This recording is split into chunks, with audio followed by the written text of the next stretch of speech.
At the main table of the Sterling Therapeutics engagement gala, Sarah Lawson had just placed the last piece of salmon into her mouth when Blake Sterling's phone rang. He answered it, and the color drained from his face. Sarah didn't look up. She recognized that ringtone. It was the specific tone Blake assigned only to Chloe Jenkins, his childhood sweetheart. The ringtone he gave Sarah was the system default. For Chloe, it was a piano piece, some Chopin nocturne she could never quite remember. After 3 years, she knew the difference all too well. "Where are you?" Blake lowered his voice, but the entire main table had gone dead silent. The ballroom was brilliantly lit, filled with Sterling Therapeutics executives, members of the Sterling family, and several corporate partners, making up more than 20 tables in total. Tonight was Blake and Sarah's engagement party. Their names were printed on the invitations in gold foil against a burgundy background, proofs that Sarah had personally reviewed just 3 days ago. Blake stood up. "Stay right there. I'm coming right now." He hung up the phone, didn't even bother to adjust his suit jacket, and walked directly around the table toward the ballroom exit. Sarah put down her fork, watching his back. The salmon in her throat went down very slowly. "Blake," she called out. Blake paused for a single second but didn't turn around. "Chloe is at the hospital." She fell down the stairs. His voice wasn't loud, but everyone sitting at the main table consisted of the core leadership of Sterling Therapeutics. Every single person heard him. Sarah's hand rested on the tablecloth, her fingertips lightly brushing against the dark blue velvet engagement ring box that had not yet been presented. She had picked the design herself. Blake had told her to choose whatever she wanted since she understood those things better anyway. "Today is our engagement party," Sarah said. "I know. Are you leaving right now?" Blake finally turned around. His expression was complicated, but Sarah only saw one thing: impatience. It was the exact same impatience toward his current obligations that he always displayed after taking a call from Chloe. "Sarah, she's alone in the ER. I'm just going to check on her, and I'll be right back. You don't need to come back." When those words slipped out, Sarah herself froze for a moment. It wasn't because she didn't want to say them, but because she hadn't expected to say them at this exact moment. Blake's eyes turned cold. "What did you say?" I said. Sarah picked up the linen napkin from her lap and dabbed the corner of her mouth. "If you go to the hospital, you don't need to come back."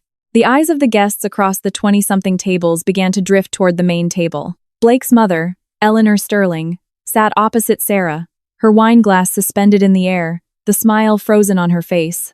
Blake walked back. He didn't return to his seat but walked straight up to Sarah, looking down at her. Sitting in her chair, Sarah had to tilt her head back to see his face. "Sarah, are you throwing a temper tantrum right now?" "I'm stating a fact." "What fact?" "The fact that you are abandoning me at our engagement party to go see another woman." Blake's jaw tightened. Sarah knew this expression perfectly. Over the past 3 years, every time she mentioned Chloe, this was his reaction. Not guilt, but sheer exhaustion, as if asking why she was bringing this up again. "Chloe is my friend. She's hurt. I'm going to check on her." "Is that so unreasonable?" "She fell," Sarah repeated, her voice as flat as if she were reading a lab report.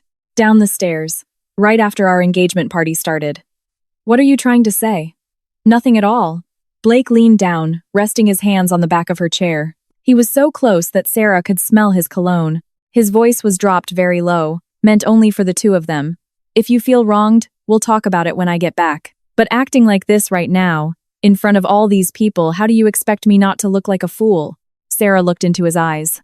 Up this close, she could see the reflection of the ballroom chandeliers in his pupils. She used to think he had beautiful eyes, deep and detached, just like the man himself. You could never quite reach him, but occasionally he would look down at you, and you would feel like it was enough. 3 years was a long time. She had felt it was enough for far too long.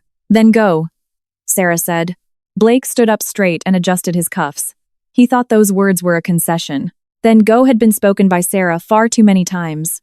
"Go work late. Go to your networking dinner. Go spend Chloe's birthday with her. I'll be fine at home alone." Every single time, she had said it just like this. Gentle, not arguing, not making a scene. By the time he came back later, she would have already reviewed her molecular drug design papers 3 times, or taken his discarded shirts to the dry cleaners. So he turned and walked away. Sarah watched his back disappear at the ballroom doors. The tension in her spine released, vertebra by vertebra. She looked down and realized her left hand was trembling. It wasn't out of anger. For 3 years, every single time she said then go, she had been saving something up. Tonight, in her red evening gown, with the engagement ring box sitting right in front of her, the vessel finally overflowed. She closed the ring box and pushed it to the center of the table. Sarah, Blake has always been like this. Don't take it to heart. Eleanor Sterling finally spoke.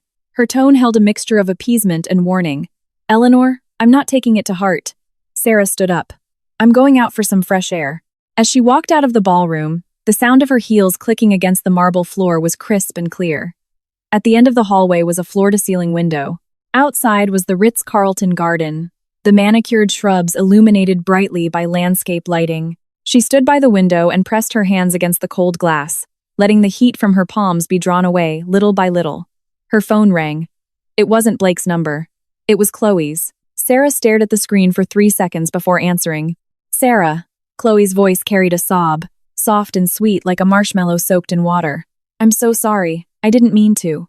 I didn't know today was your engagement party. I missed a step on the stairs at my Beacon Hill apartment.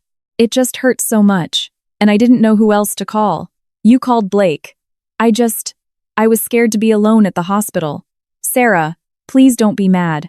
I'll tell Blake to hurry back to you. Sarah cut her off, her voice devoid of any ripple. Which leg did you hurt? The other end of the line went quiet for a second. Left, my left ankle. A sprained left ankle. How did you manage to walk into the ER and register all by yourself? Silence. Sarah didn't wait for an answer. She knew this routine entirely too well. Over the past 3 years, the timing of Chloe's little accidents was as precise as a timer in a laboratory. On Sarah and Blake's first Valentine's Day, Chloe ran a 102-degree fever. At Sarah's birthday dinner, Chloe's car broke down on the Massachusetts Turnpike. When Sarah was brought to meet corporate partners at a private family dinner, Chloe had an allergic reaction and was rushed to the ER. Every single time, Blake abandoned her and went. Every single time, Sarah said then go. And now, it was their engagement party. Chloe had timed it to absolute perfection. Chloe, you don't need to explain anything to me. Sarah pulled her hands away from the glass. Her palms were freezing. From now on, he's all yours. She hung up. Her hands were no longer trembling, but she felt as if something had been completely hollowed out of her. Her mind was a vast expanse of pure white. It wasn't calmness. It was that feeling of total exhaustion when a high fever finally breaks below 98 degrees. She had been running a fever for 3 years, and today, it finally broke. She leaned against the wall and closed her eyes. 5 seconds. She gave herself exactly 5 seconds. Then she opened her eyes, pulled her phone from her evening clutch, and scrolled down to a contact she hadn't tapped in a very long time. Carter Vance. The note simply read, Vanguard Health Strategic Alliance. This was the number her mother had left her 6 months ago when she was critically ill. Her mother had said that the Lawson family and the Vance family had an old understanding. If you ever need a way out, call this number. Sarah had saved the number back then but hadn't thought much of it. She thought she would never need a way out. She thought Blake was her path forward. She pressed the call button. It rang twice before connecting. Miss Lawson. The man's voice was steady, completely devoid of the annoyance one might expect when receiving a call late at night. Mr. Vance, Sarah said. The strategic marriage prenuptial agreement my mother discussed with you, is it still on the table? The phone went silent for 1 second. It is. I can sign it tomorrow.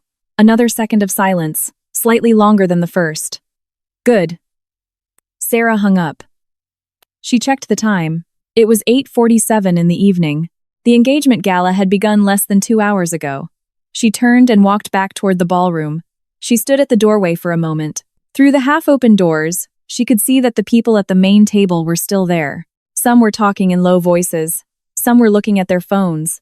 No one came looking for her.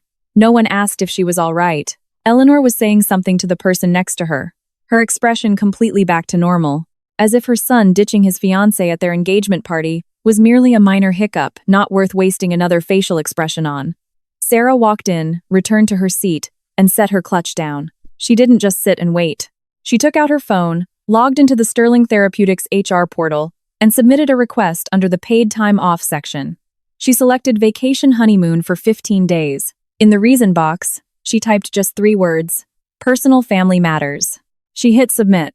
The system indicated it was approved. Her direct supervisor had auto-approval enabled. Her direct supervisor was Blake Sterling. And Blake Sterling's phone was currently likely being clutched in Chloe's hands. Auto approval. She locked her phone, picked up the untouched glass of red wine from the table, and took a sip. The wine was terribly bitter. 40 minutes later, the ballroom doors were pushed open. Blake had returned. The sleeves of his dress shirt were rolled up to his forearms, a hospital habit Sarah was very familiar with.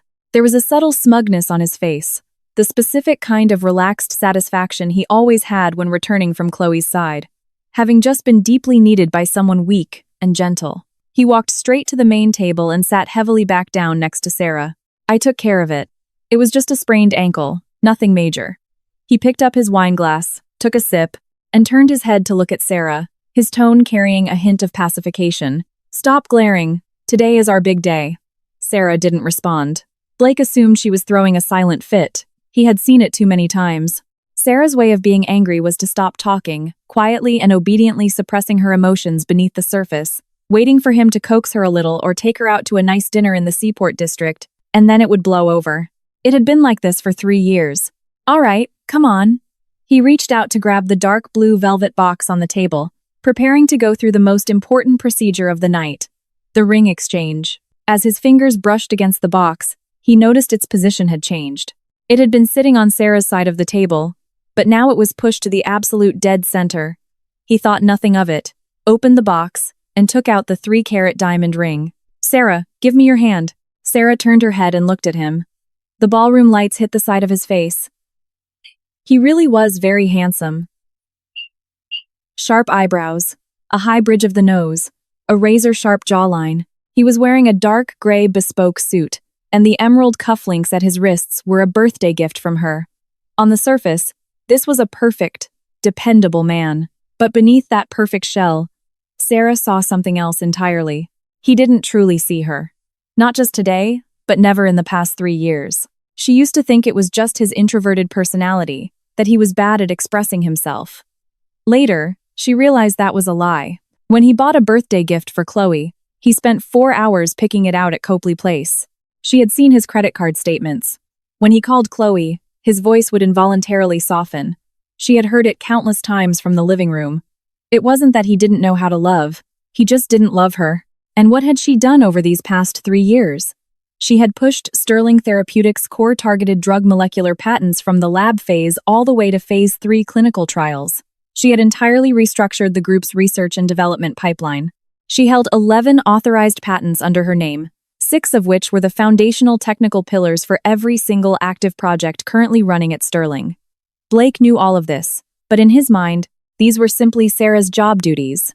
You work at my company, so producing results is expected. The title he gave her was Chief Director of R&D, yet he never mentioned that the owner of those patents was Sarah Lawson, not Sterling Therapeutics, because he felt he didn't need to mention it.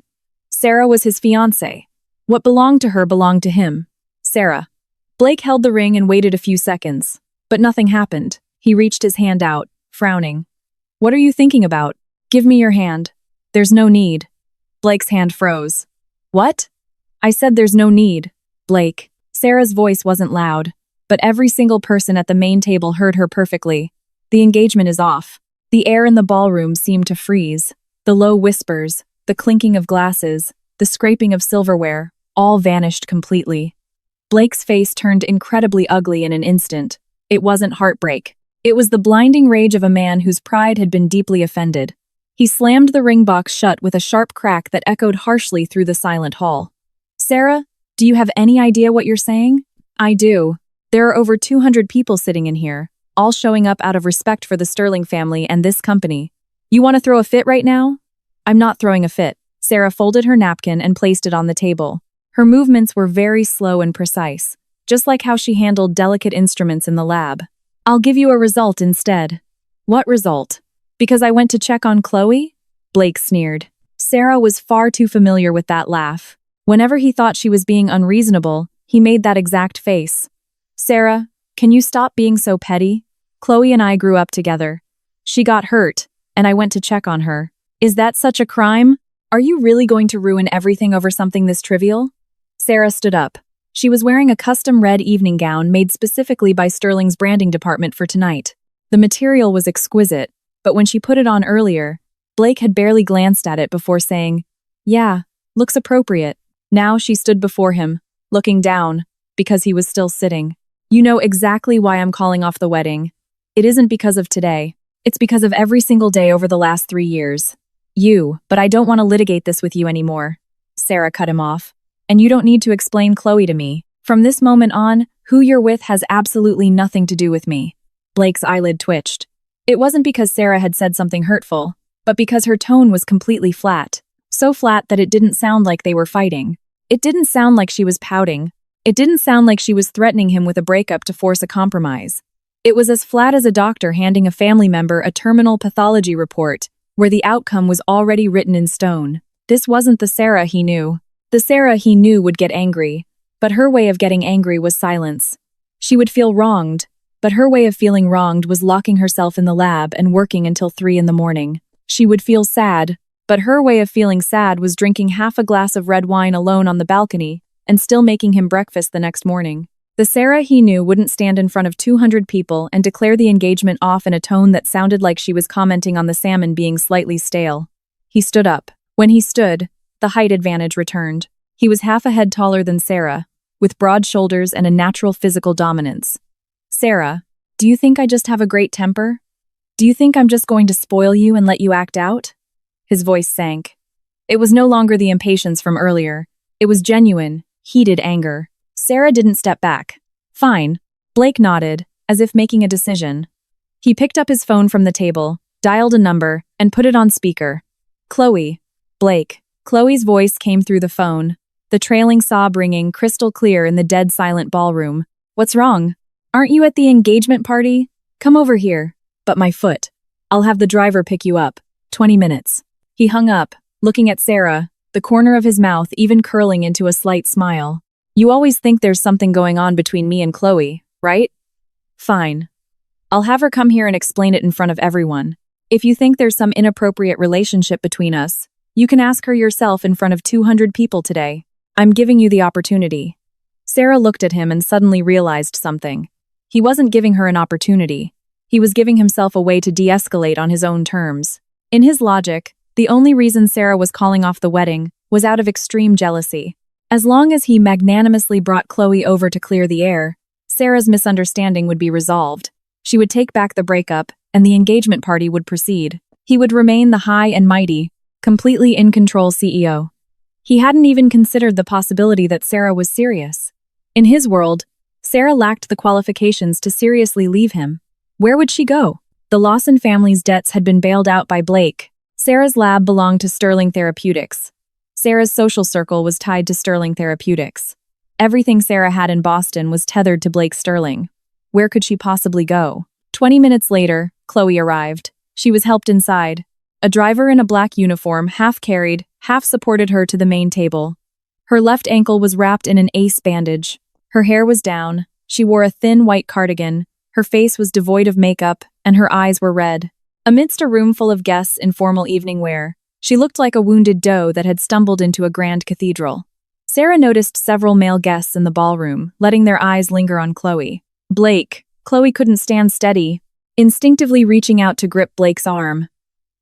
Why did you call me here? I didn't want to ruin your night. Chloe. Explain things to Sarah. Blake's voice softened instantly. It was that specific softness Sarah had heard for 3 years, a tone reserved exclusively for Chloe. Tell everyone exactly what the relationship is between you and me. Chloe's tears fell immediately. Sarah, I'm so sorry. Blake and I really are just friends. I know you don't like it when I'm around him. I'll be more careful from now on. It's all my fault. Please don't fight with Blake over this. Today is supposed to be your special day. Don't let me. She cried a delicate, picture-perfect cry, her voice growing smaller, her body trembling slightly. Blake's arm involuntarily tightened, pulling Chloe slightly closer to his side. Everyone present saw the gesture. Sarah saw it too. She looked down at her hands. They weren't trembling anymore. Not because it didn't hurt, but because the place where her heart used to be had gone completely numb. It was like dropping a petri dish on the lab floor. The first reaction is mourning 3 years of data. The second reaction is crouching down to analyze the scatter pattern of the shattered glass. She looked up, her eyes landing on the hand Blake instinctively used to shield Chloe. Are you done? Sarah asked. Sarah, I'm giving you an out. You better take it. Blake's patience was gone. Chloe just apologized to you to your face. What more do you want? I don't want anything. Sarah pulled a thick envelope from her clutch and placed it on the table. This is a formal severance agreement. I've already signed it. It legally untangles all our shared assets and liabilities. Sign it, and we end this tonight. A suppressed buzz of whispers erupted across the ballroom. Eleanor Sterling's face turned completely dark. Sarah. Eleanor slammed her palm on the table, her voice shrill. Do you have any idea what you're doing? You think you can just call off this wedding on your own? The Lawson family's debts aren't even fully paid off yet. What right do you have to ask for a severance? Sarah didn't look at Eleanor. Her gaze remained fixed on Blake. Are you going to sign it or not? Blake stared at the envelope on the table. The expression on his face shifted from anger to something Sarah had never seen before, a towering, absolute devastation of his ego. He picked up the envelope. He didn't open it. He tore it straight down the middle. Sarah, don't even dream about it. He threw the shredded pieces onto the table. The paper fluttered down next to the wine glasses. One piece landed in a soup bowl. You belong to the Sterling family for the rest of your life. Then he turned to Chloe, his tone shifting instantly, becoming so gentle he seemed like a different person. Chloe, does your ankle still hurt? Don't stand. Sit down. Chloe sniffled and shook her head. Blake, I should really go. I'm afraid Sarah will be upset. Sit down. Blake pulled out a chair, forcing Chloe to sit right next to him. Then he turned back to Sarah, his mouth twisting into a smirk. That smile contained contempt, certainty, and an absolute confidence in his own control. Sarah, take a good look. Chloe has done absolutely nothing wrong. If you keep making a scene, the only person embarrassing themselves here is you. Sarah looked at the scene in front of her. Her fiancé, at their engagement party, had just seated another woman in the chair right next to him. Fine, she said. She picked up her clutch and turned to walk away. Blake thought she was leaving to cool off. He even let out a breath of relief. Sarah was leaving to calm down. Eventually, she would soften and come back on her own. It had always been this way for 3 years. But Sarah didn't walk toward the doors. She walked toward a display table in the corner of the ballroom. It held a large foam board displaying their engagement portrait, alongside stacks of burgundy invitations. She flipped the large portrait board around, exposing the blank white back. Then she pulled a pen from her clutch. Under the watchful eyes of over 200 guests, she wrote a line of text on the blank board. Her handwriting was steady, every stroke pressed down hard. Declaration by Sarah Lawson. The engagement between myself and Blake Sterling is officially dissolved as of today. We have no further personal or financial ties. When she finished writing, she neatly signed her name at the bottom with a bold flourish. The entire ballroom was so quiet you could hear the hum of the HVAC system. Are you out of your mind? Blake shot up from his chair, kicking it back half a meter with a screeching scrape against the floor. He strode over to Sarah and grabbed the wrist of her writing hand. His grip was brutal.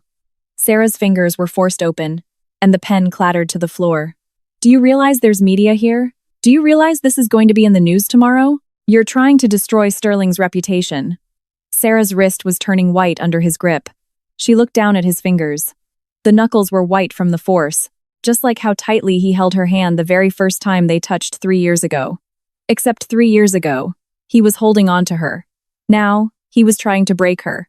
Let go, she said. Erase those words. Let go. Blake didn't let go. He jerked his head toward Chloe. Chloe was standing by her chair, one hand covering her mouth, eyes brimming with tears. Her fingers were twisting the cuffs of her white cardigan, her face the very picture of pitiful guilt. His eyes lingered on Chloe for 1 second before snapping back to Sarah. Then he released her hand. And then that same hand swung upward. A sharp crack echoed beneath the crystal chandeliers of the ballroom. Sarah's head was knocked hard to the side. Her left ear rang violently. A spot on her temple began to throb. The corner of her mouth split open, and she tasted rust. The room was dead silent. Eleanor Sterling opened her mouth, but no sound came out. Chloe let out a tiny, muffled gasp and shrank back behind Blake's chair. Sarah's body swayed for a split second. Her heels slipped slightly on the polished floor, and she grabbed the edge of the display table to steady herself. Her head was buzzing. A white fog crept into the edges of her vision. When the second slap landed, she didn't dodge. It wasn't that she didn't want to. Her body simply couldn't react fast enough. Third strike. Fourth strike. Her face was already swollen, the left side noticeably higher than the right. The blood from the corner of her mouth dripped onto the red dress, blending in so it was hard to see, but she could feel the warm liquid sliding down her chin. When the fifth strike hit the bridge of her nose, a sharp, piercing sting shot through her eyes. It wasn't tears. It was the pure, involuntary neurological reflex of taking blunt force trauma to the face. "Blake, stop!" Chloe finally broke. She rushed over and grabbed Blake's arm, crying hysterically. "Stop hitting Sarah. It's my fault. It's all because of me. I never should have come. I'll go. I'm leaving right now." Blake paused when Chloe grabbed his arm. His chest was heaving violently, his tie was crooked, and his knuckles were red. He stared at Sarah. She was leaning against the table to stay upright. Her face was swollen out of shape, but her eyes were dry. She wasn't crying. Her lips were trembling, but not because she was about to cry. It was the uncontrollable muscle spasms from taking continuous strikes to the head. She was looking right at him. That look made him sick to his stomach. It wasn't hatred. It wasn't resentment. It wasn't the fear or submission he had expected. It was a look resembling an autopsy, like a medical examiner staring at a corpse, devoid of any emotion, merely confirming that the subject was dead. Sarah opened her mouth. Her voice was slightly slurred because her lips were swollen. "Did you hit me hard enough?" Blake's fingers clenched. "I only stopped because Chloe begged for you." When he said it, he even felt a twisted sense of righteousness. "Sarah, I hit you today because you refused to give me or the Sterling family any respect. If you figure things out and let this go, I'll have a new engagement party set up tomorrow. How much?" "What?" 10 strikes. "How much are you paying to settle this out of court?" Blake froze. He never expected Sarah to ask this. In his mind, Sarah was supposed to cry, or be terrified, or finally understand who held the power in this relationship and obediently take back the breakup. But Sarah was negotiating a legal settlement. "Sarah, what kind of nonsense are you talking about? $200,000 a strike. $2 million total." Sarah wiped the edge of the table where her hand had rested. There was a smear of blood on it. "Wire the money to my account right now as a civil settlement for battery, and I won't call the Boston police to have you arrested for felony assault in front of all your investors." What he heard was, "I won't call the Boston police." He thought she had surrendered to capitalism. $2 million was nothing to the Sterling family. It was just a drop in the bucket compared to the Lawson family's overall debts. But the significance of the money wasn't the amount. It was that Sarah was finally using a method he understood to resolve this. A transaction. His absolute domain. Fine.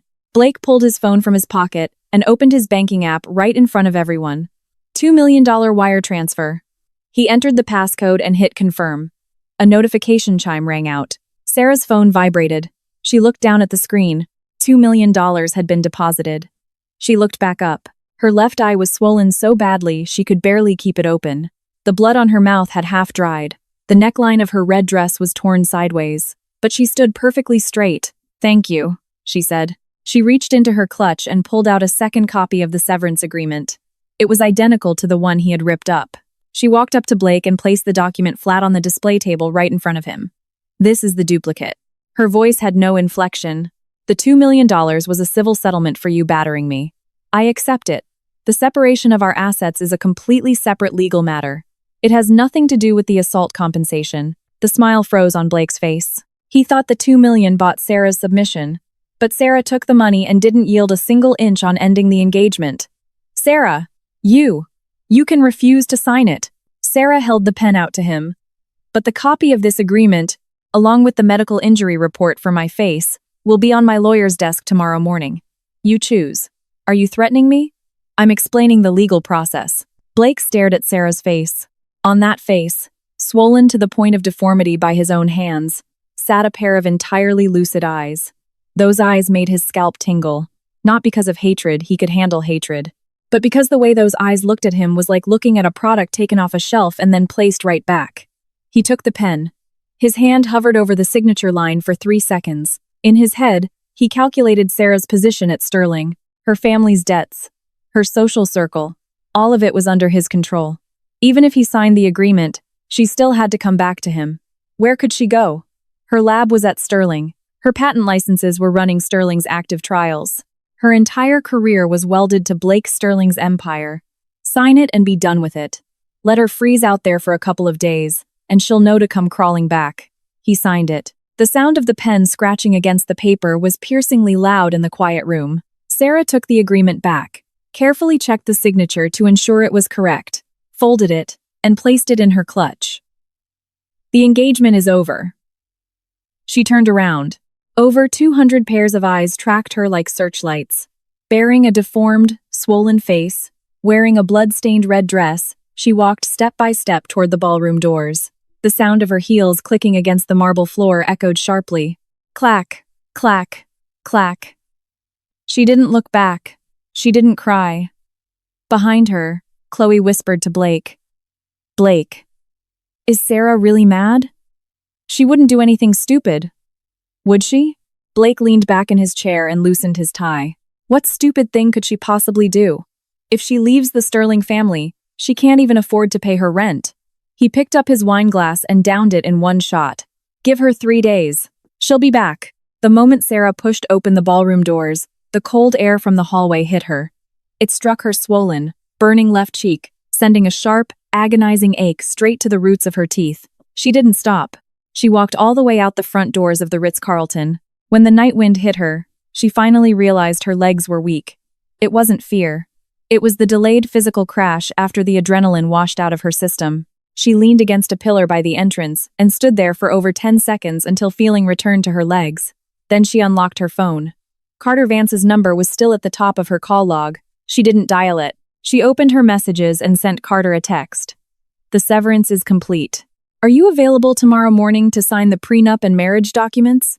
She hit send, put the phone back in her clutch, and raised a hand to lightly touch her face. When her fingers brushed against her swollen cheekbone, she hissed from the pain. Her phone vibrated. Carter's reply was just one line. I am sending someone to pick you up. Sarah locked her screen. She stood at the hotel entrance, covered in a blood-stained red dress, her face marked by the dark bruises of 10 slaps, her bag holding a signed severance agreement and a notification for a $2 million deposit.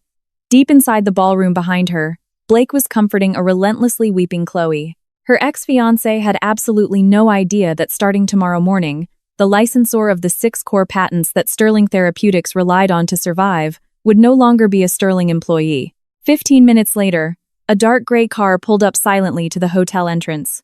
The window didn't roll down, but the rear passenger door opened from the inside. Sarah bent down and got in. The moment the door shut, the warm yellow lights of the hotel overhang were entirely cut off. The cabin was dark, illuminated only by the faint glow of the dashboard. She leaned her head back against the leather seat and closed her eyes. Her bruised face throbbed in the darkness, but her hands were no longer trembling. The next morning, Blake arrived at the office at 8:30. He wasn't in a terrible mood. Although the engagement party had been a disaster, in his mind, the situation was completely manageable. He understood Sarah's personality flawlessly. 3 years together was enough for him to map out an exact behavioral prediction model for her. She would throw a fit, give him the silent treatment, disappear for a day or two, and then, late some night, she would send him a long text message. The wording would be restrained, the tone rational, usually boiling down to, "We need to talk." It was like this every time. He had even prepared her exit ramp. As soon as Sarah reached out, he would have his assistant book a table at that French restaurant in the seaport. He would take her to dinner, start the conversation about work, avoid mentioning Chloe, and ignore what happened last night. Sarah was smart. She would digest her own emotions. As for those 10 slaps, he admitted he went too far. But Sarah wasn't entirely blameless either.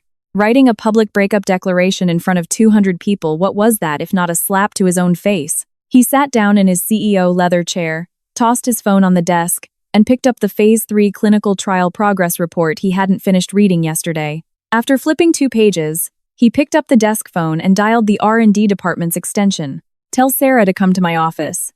There was a pause on the other end. Mr. Sterling, Director Lawson didn't come in today. What do you mean she didn't come in?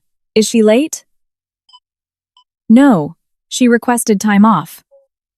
Blake closed the report folder. What kind of time off? I can't see the specifics on my end. You might have to ask HR. He hung up the R&D line and dialed HR. What is going on with Sarah's time off? The HR director, Jessica, answered with a subtle hesitation in her voice, as if she were weighing the gravity of every single syllable. Mr. Sterling, Sarah submitted a PTO request in the system at 11:00 p.m. last night. The category is Vacation Honeymoon. The duration is 15 days. The system auto-approved it. Blake's finger stopped tapping against the cover of the report. Honeymoon? Yes, honeymoon leave. 15 days. His first reaction wasn't shock, but absolute absurdity. Honeymoon? To marry who? They had literally just called off their engagement last night. Sarah taking honeymoon PTO to marry someone else, what was this if not revenge? This was just Sarah's version of throwing a tantrum, requesting a non-existent wedding leave just to embarrass him, just to make him go look for her. He almost laughed out loud. Did she put down a specific reason in the system? Did she fill out the spouse's name? Jessica paused again, this time for much longer. She did. In the spouse column, she put down Carter Vance. Blake's fingers tightened so hard his nails dug a white crease into the glossy cover of the report. Who did you say? Carter Vance. Jessica repeated the name, her voice much softer than before. The office was silent for 5 seconds. The weight of the name Carter Vance in the Boston business world needed no explanation. Vanguard Health Innovations had assets covering finance, real estate, medical devices, and overseas acquisitions. Their annual revenue was 20 times that of Sterling Therapeutics. Carter Vance himself was the sole heir to the Vanguard dynasty in the third generation. At 32, after getting his MBA from Stanford, he had single-handedly secured exclusive distribution rights for medical devices across 3 European countries. The financial press called him the Silent Leviathan.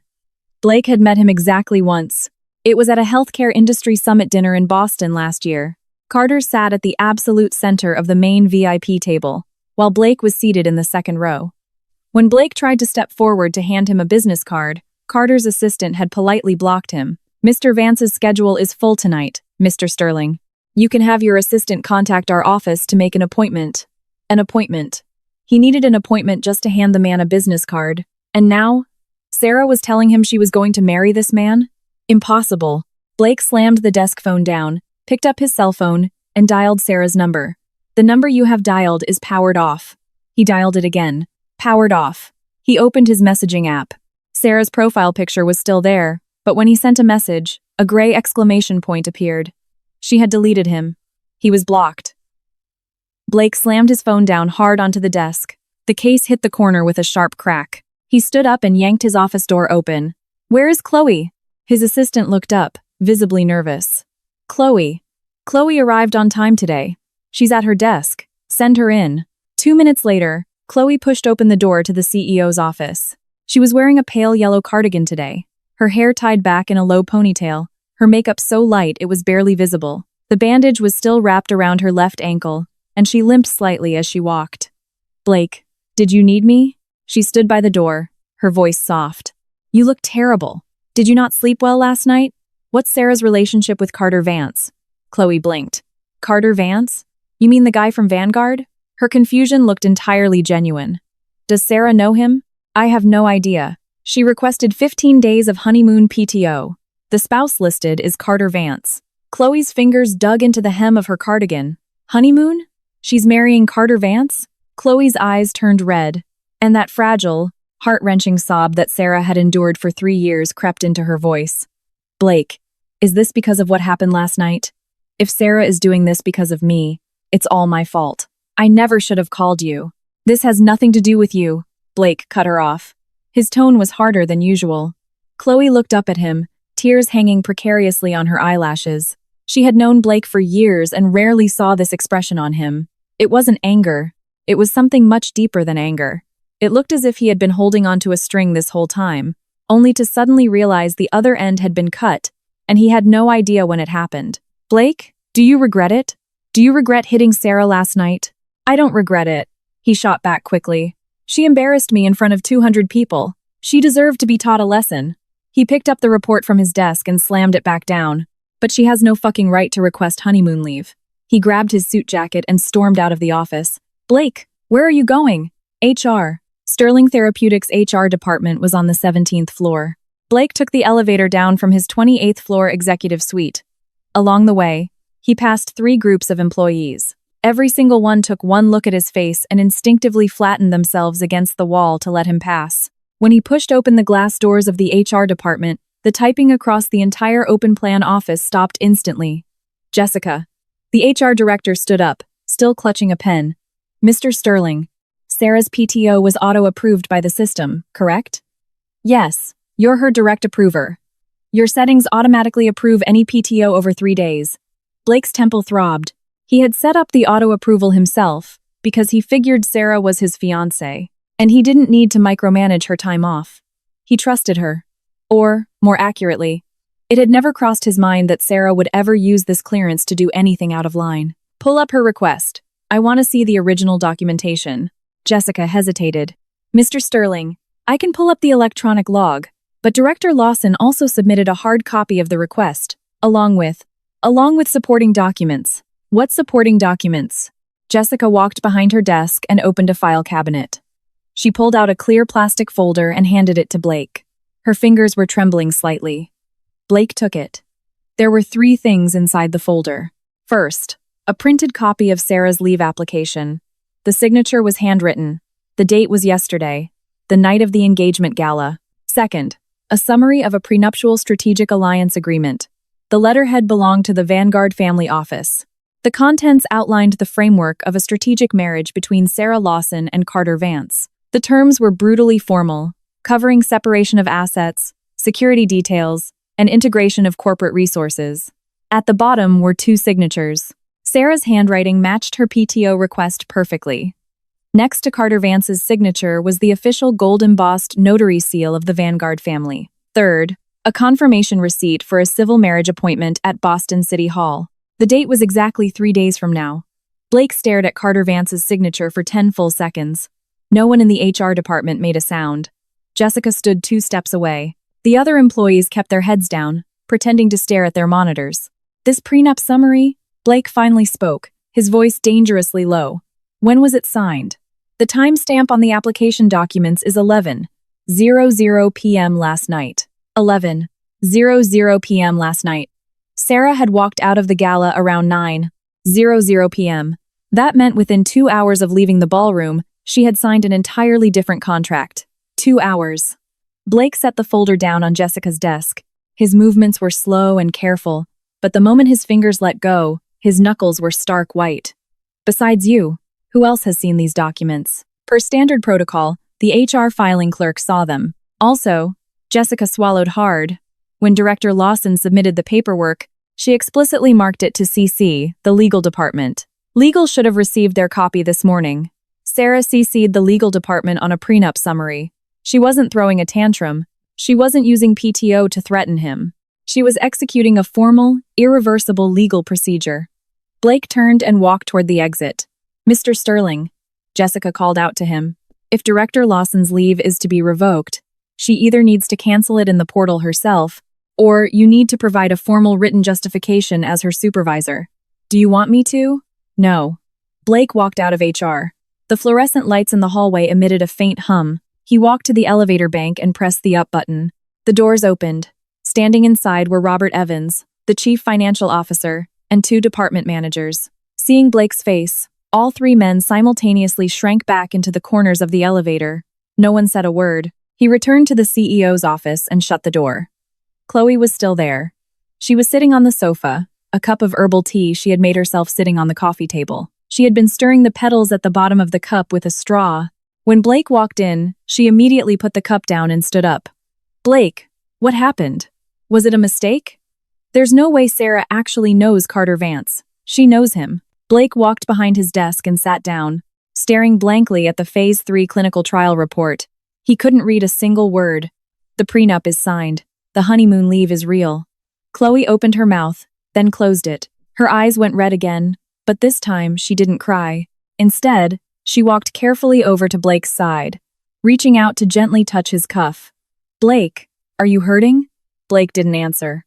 He was thinking about one question. When exactly did Sarah meet Carter Vance? 3 years. He had been with Sarah for 3 years. He knew her social circle inside and out. She didn't socialize. She didn't go to bars. She didn't attend Chamber of Commerce galas or private industry networking events. Her life was incredibly simple. The lab and her apartment, with the occasional academic symposium. He had gone through the contacts on her phone twice. There were no suspicious unknown numbers. When had he checked? The first time was a year ago, when Sarah went to a medical summit in Washington, D.C. He scrolled through her contacts while she was in the shower. The second time was 6 months ago, when Sarah's mother fell critically ill and was hospitalized. Sarah had been taking a lot of phone calls. He suspected she was secretly reaching out to her family connections to borrow money, so he checked again. He found nothing both times. So how the hell did she connect with Carter Vance, Sarah's mother? Blake suddenly spoke. Chloe jumped. What?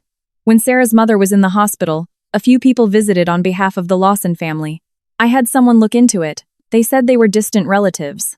He tapped his knuckles against the desk. The Lawson family went bankrupt 20 years ago. Where would distant relatives come from? He grabbed his desk phone and dialed his assistant. Look into the visitor logs for Sarah's mother when she was at Mass General 6 months ago. Find out if anyone associated with Vanguard Health was there. Pull the visitor registries, flower deliveries, food logs, parking records, everything. Yes, Mr. Sterling. He hung up and dialed another number. Mr. Wright. Sarah signed a mutual severance agreement with me last night. I need you to review it and see if there are any legal loopholes. Can we get it thrown out? The other end went silent for a moment. Mr. Sterling. Was the agreement signed voluntarily by both parties? Yes. Were there any circumstances affecting the capacity to consent? Coercion? Fraud? Intoxication? Blake's jaw twitched. Last night, in front of 200 people, he had slapped Sarah 10 times and then wired her $2 million. If Sarah's lawyer filed a suit claiming coercion, not only would Blake fail to void the agreement, he would be staring down the barrel of massive legal blowback for felony assault. Just look into it for now. He hung up. He leaned back in his chair, staring at the ceiling. Chloe was still standing next to him, her fingers twisting the sleeve of her cardigan. Blake? Maybe you should just sit down and have a real talk with Sarah. Even if she does know Carter Vance, maybe. Maybe it's just a momentary impulse. You guys have been together for 3 years. She can't just walk away like that.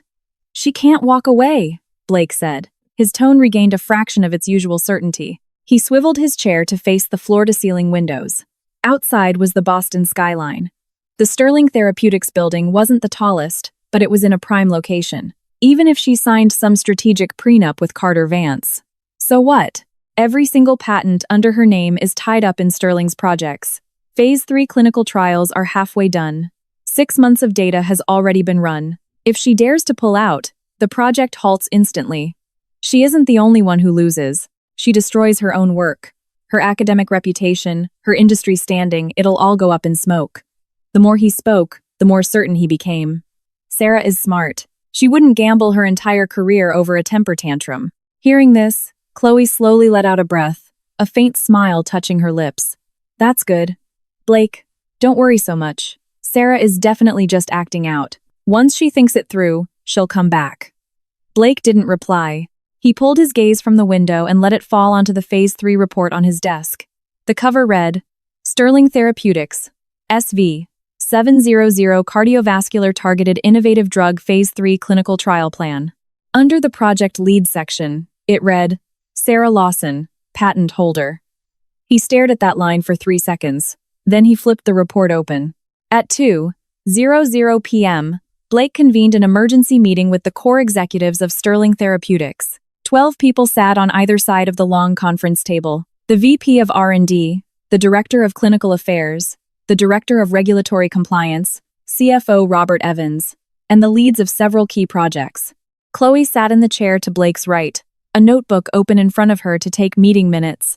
This used to be Sarah's seat. Blake noticed that several pairs of eyes lingered on that empty chair, bypassing Chloe entirely, but no one said a word. There's only one item on the agenda today. Blake swept his eyes across the room. The progression of SV, 700 Phase 3 clinicals. Without Sarah here, how do we keep the project running? David Harris, the VP of R&D, spoke up. He was 52, a veteran who had been doing research for the Sterling family since the company was founded. Mr. Sterling, to be perfectly honest, Sarah taking time off severely impacts SV, 700. She designed the core molecular structure for the Phase 3 trials. The entire logic, from target screening to dosing protocols, is all in her head. Our team helps execute it, but as for the foundational architecture, with all due respect, we can't crack it. What do you mean you can't crack it? You're the VP of R&D. David offered a bitter smile. Mr. Sterling, Sarah's patents aren't your run-of-the-mill tech patents. Of the 6 core authorizations covering SV7003 are entirely original molecular designs she built from the ground up during her PhD. The sole owner of those patents is her, personally, not Sterling. Sterling's arrangement with her is an exclusive licensing agreement, not a transfer of ownership. Blake's fingers stopped tapping the table. What did you say? Exclusive licensing agreement, David repeated, which means she authorized Sterling to use her patents. They aren't Sterling's assets. If she unilaterally revokes that authorization, she can't revoke it. We have a contract. I'm not entirely clear on the renewal terms. We'll need to ask legal. David looked across the table at the director of legal affairs. The legal director pushed his glasses up his nose. Regarding that, I actually verified it this morning. The patent licensing agreement between Director Lawson and Sterling mandates renewal every 3 years. Both parties have the right to submit a notice of non-renewal 30 days prior to expiration. He opened his folder. The expiration date for the current 3-year cycle is... He paused. The 12th of next month. Absolute silence commanded the room for 2 seconds. So you're telling me, Blake's voice came out slow and measured, that if Sarah submits a non-renewal notice before the 12th of next month, Sterling loses the rights to use every core patent holding up SV700, all the Phase 3 trial data, all the ongoing pipeline R&D, all the submissions to the FDA. They all lose their legal foundation? The legal director closed his folder. The project would immediately flatline. Blake's fingers slowly curled against the tabletop, forming tight fists. She won't do that, he said. David looked at him but stayed silent. Robert Evans, the CFO, cleared his throat.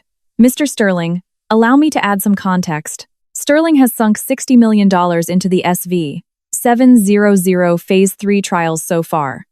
If the project flatlines, add the breach of contract penalties for the clinical sites and compensation for trial subjects, and our total losses will conservatively hit $100 to $120 million. $120 million, Blake repeated the number. Conservatively, Robert emphasized. The tip of Chloe's pen froze on her notebook. She glanced up at Blake. His expression was still rigid, but she noticed the muscles in his jaw twitching erratically. It was a micro-expression he only showed when he was under extreme stress. Fine. Blake stood up. Meeting adjourned. David, stay behind. Everyone filed out. Chloe was the last to leave. At the door, she looked back at Blake, her lips parting, but ultimately she said nothing and softly closed the door. Only 2 men remained in the boardroom. David, Blake's voice shifted. It was no longer the tone of a CEO addressing a subordinate. It was the sound of a man trying to confirm something he was terrified of knowing. Tell me the truth. If Sarah actually pulls the licenses for SV700, can we bypass her patents and rebuild it ourselves? David remained silent for a long time. No. How impossible is... No, Mr. Sterling. Sarah's 3 core molecular designs are entirely original frameworks built from zero. They aren't modifications. They aren't generics. In the entire global database of open-source targeted drug molecules, there is no viable alternative. If we have to start over, it'll take 3 to 5 years of basic R&D, and even then, there's no guarantee we'd get viable results. David took off his glasses and wiped them.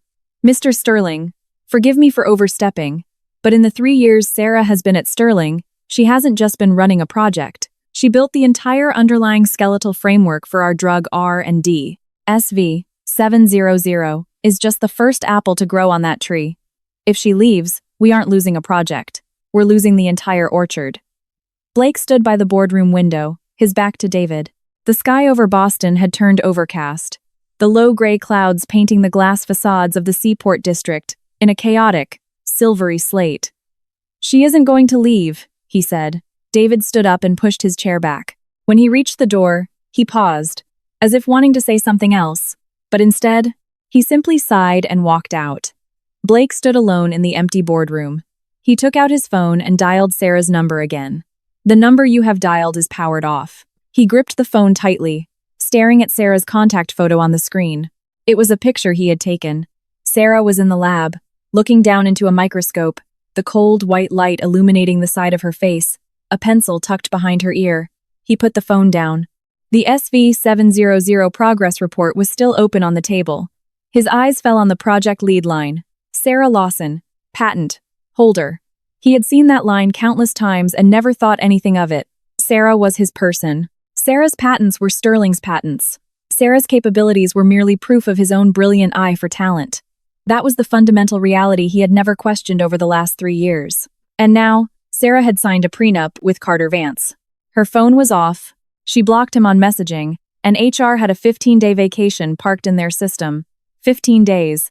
His grip on the edge of the table slowly released. The patent licensing agreement expired on the 12th of next month. Counting from today, that was exactly 15 days. The duration of her PTO aligned perfectly with the exact day her patents expired. Blake's breathing hitched. He finally realized something. When Sarah typed 15 days into the portal, she wasn't picking a random number. It was a countdown. In 15 days, if she didn't renew, Sterling Therapeutics was dead.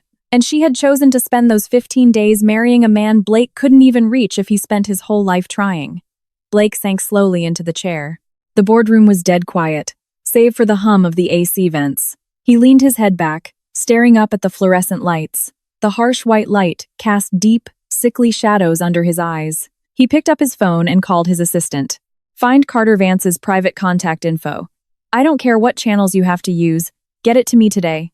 Yes, Mr. Sterling. He hung up, his hands resting on the table. His fingers were trembling faintly. Not out of fear, but because he had discovered something even more unsettling than Sarah leaving him.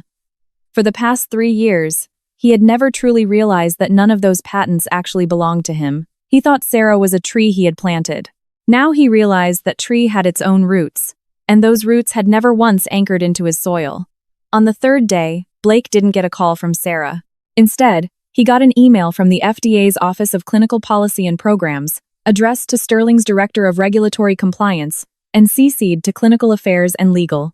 The email was brief. Regarding the confirmation of patent ownership transfer for SV 700 Phase 3 Clinical IND Application Number CXHL2301287. Please submit updated patent authorization documents within 5 business days of receipt of this notice. Failure to submit will initiate a formal review of the IND application's validity. When the Director of Regulatory Compliance brought the printed email into Blake's office, his hands were shaking. Mr. Sterling, the FDA sent a confirmation notice regarding the change in patent ownership. Blake was standing by the window, on the phone. His assistant had spent 2 days trying to find Carter Vance's direct line, and failed, managing only to secure a general inbox for the Vanguard family office. Blake had sent 2 highly professional emails to that address. Neither received a reply. He hung up and snatched the printout, scanning it twice. What does change in patent ownership mean? His voice remained level, but the regulatory director noticed Blake gripping the paper so hard the edges crumpled. Sarah's licensing agreement hasn't expired yet. Why would the FDA send this? I spoke with our FDA liaison. The director swallowed hard. 2 days ago, Sarah submitted a formal notice of non-renewal to the U.S. Patent and Trademark Office. Under standard protocol, the licensing party is obligated to notify any regulatory bodies dependent on those patents about the impending change in ownership status. The FDA issued this notice based on a cross-agency alert from the USPTO. Blake placed the paper on his desk. She submitted the non-renewal notice? Yes, 2 days ago. Which meant the day after the engagement party. The office went silent. Outside, the muffled thud of construction echoed from a distance, heavy and rhythmic like a heartbeat. The same night she filed for PTO, she filed the non-renewal. Blake muttered the words to himself. He slowly sank into his chair and leaned back, staring at the ceiling. The regulatory director stood rooted to the spot, afraid to move. Mr. Sterling, the FDA gave us 5 business days. If we can't produce the updated patent authorizations, the SV 700 clinical IND will be frozen. Blake finished his thought. And during the freeze, all clinical trial activities must be suspended. No new subject enrollments. We can't collect data on existing subjects. If the freeze lasts longer than 90 days, the IND is voided. The director nodded, saying nothing more. Blake picked up his phone. He dialed Sarah's number one more time. The number you have dialed is powered off. He put down his cell phone, picked up the desk phone, and called the legal director's extension. Is there any legal loophole in Sarah's notice of non-renewal? Can we file an injunction to stop it? The legal director's voice carried the exhaustion of someone who had been up all night. Mr. Sterling, We started looking into this yesterday afternoon. The non-renewal notice is a legal right explicitly outlined in the licensing contract. Sarah submitting it 30 days before expiration is completely compliant with the terms. We have no legal standing to file an injunction. What about arbitration? Arbitration requires a dispute. Sarah's non-renewal doesn't constitute a breach of contract. She's exercising a legitimate right granted by the agreement. No arbitration panel is going to hear a case where we demand they revoke the other party's legal right.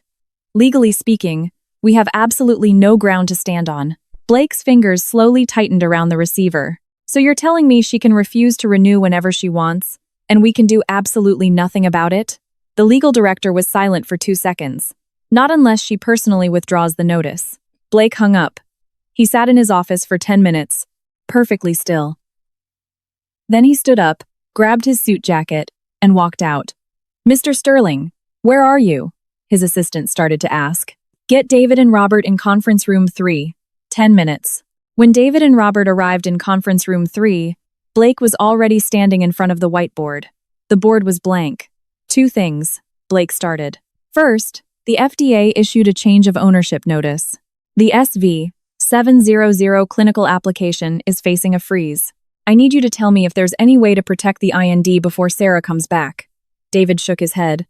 "The IND is tethered to the patent license. If the license is gone, the legal foundation of the IND vanishes. There's no wiggle room there." Second, Blake didn't dwell on the first point. "If we definitely lose SV-700, does Sterling have any other active pipelines that can carry the company?" Robert opened his financial ledger. "Mr. Sterling, aside from SV-700, Sterling has 4 early-stage pipelines. However, 3 of those also utilize Sarah's molecular frameworks as their foundation. The only independent project is MC-12, a gastrointestinal drug built entirely on outsourced generic patents." "What stage is MC-12? Phase 1 clinicals just launched. Best case scenario, 2.5 years before it hits phase 3. 2.5 years, best case." Blake turned to the whiteboard and wrote a number, $60M. Beneath it, he wrote another line, SV-700, suspended breach of contract penalties sunk costs equals $100, 120M. If SV-700 goes to 0, how much cash does Sterling have left? Robert's lips parted, but no sound came out immediately. He looked down, flipped a page in his ledger, then flipped it back.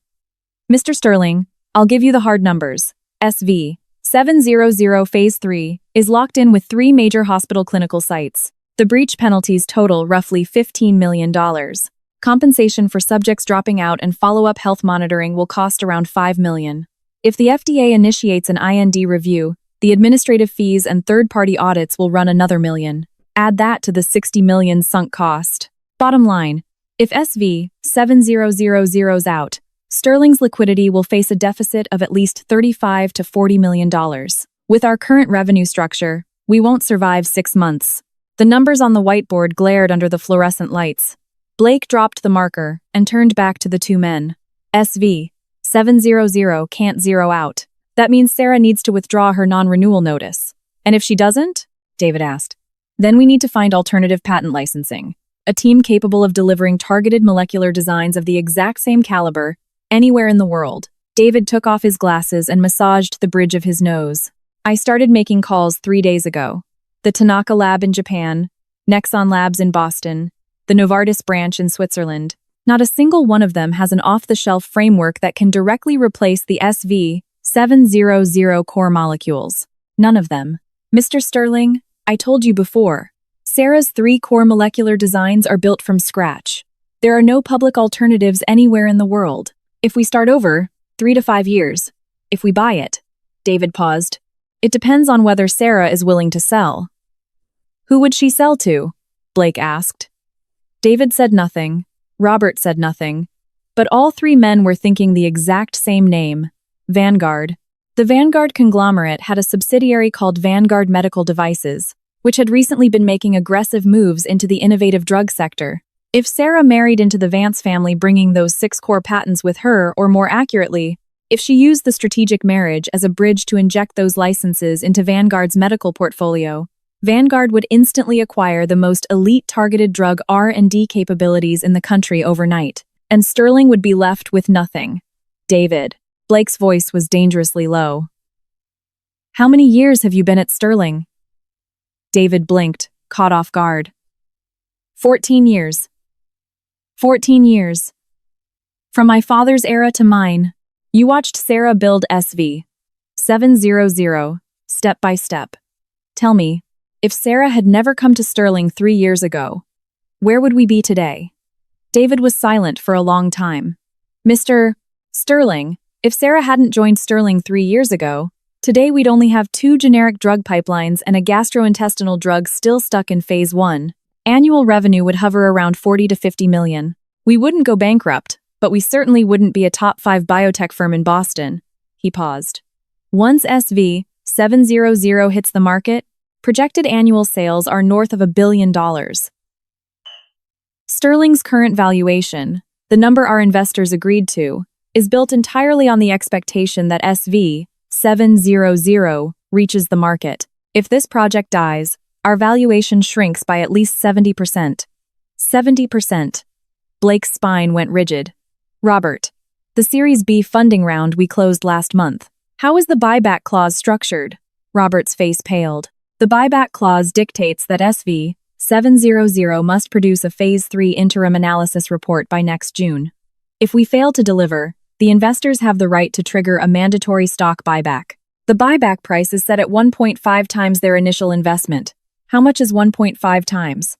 Series B totaled $80 million. 1.5 times is $120 million. The fluorescent light overhead buzzed loudly. Blake pressed his hands against the wall next to the whiteboard. His fingers dug into the drywall so hard the tips turned a sickly, bloodless white. A $120 million buyback obligation, $100. $120 million in losses, if SV 700 died. A $40 million liquidity deficit.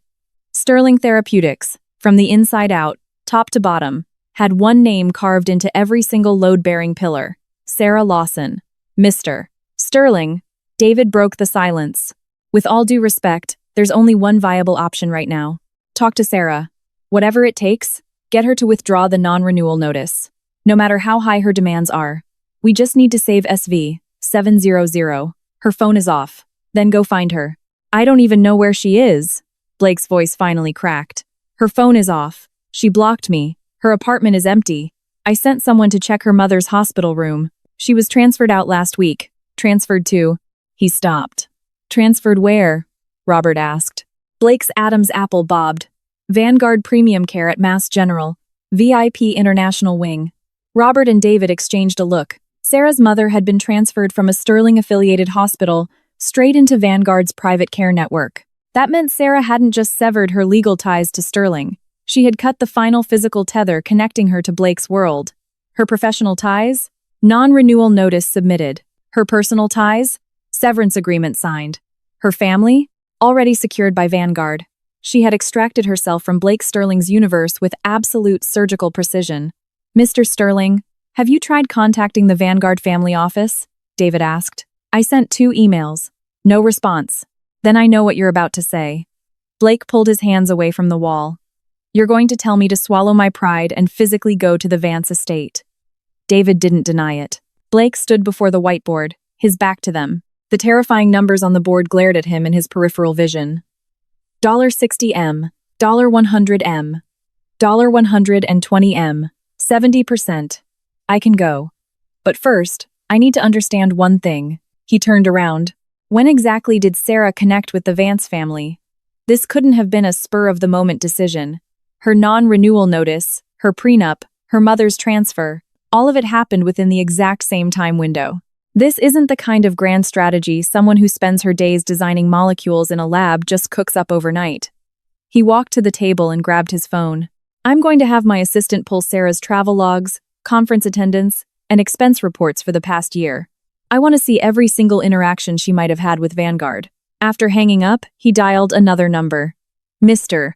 Right. In the patent licensing agreement Sarah signed with Sterling, is there a non-compete clause? If she licenses her patents to a competitor, can I sue her? The lawyer answered quickly. Mr. Sterling, I reviewed the file. There is no non-compete clause in the licensing agreement. How is that possible? Because when she signed the agreement, Sarah was licensing the patents as an independent patent holder, not as an employee. Her employment contract and her patent licensing agreement are two completely separate documents. Her employment contract has a non-compete, but that only restricts her labor. It doesn't restrict her intellectual property rights, meaning, even if she can't work for a competitor, she can still license her patents to whoever she wants. Blake pressed his thumb against the back of his phone so hard it left a white imprint. Who drafted this contract? Sterling's legal department. The director at the time was Marcus Cole. He left 3 years ago. Marcus drafted a licensing agreement without a non-compete clause? Blake repeated. Yes. Honestly, Mr. Sterling, it was a massive oversight. Under normal circumstances, any patent licensing agreement includes strict non-compete and right of first refusal clauses. But when the contract was signed, the assumption was what? The assumption was that because Sarah was your fiancée, those clauses were deemed unnecessary.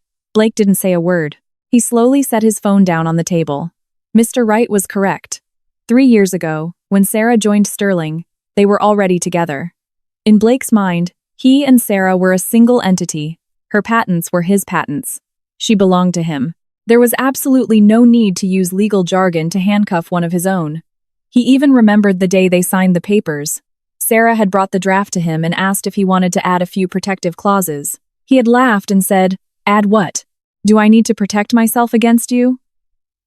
Sarah had frozen for a moment, then smiled faintly and dropped the subject. Now he realized what that smile was. It wasn't happiness. It was the helpless resignation of someone abandoning an explanation.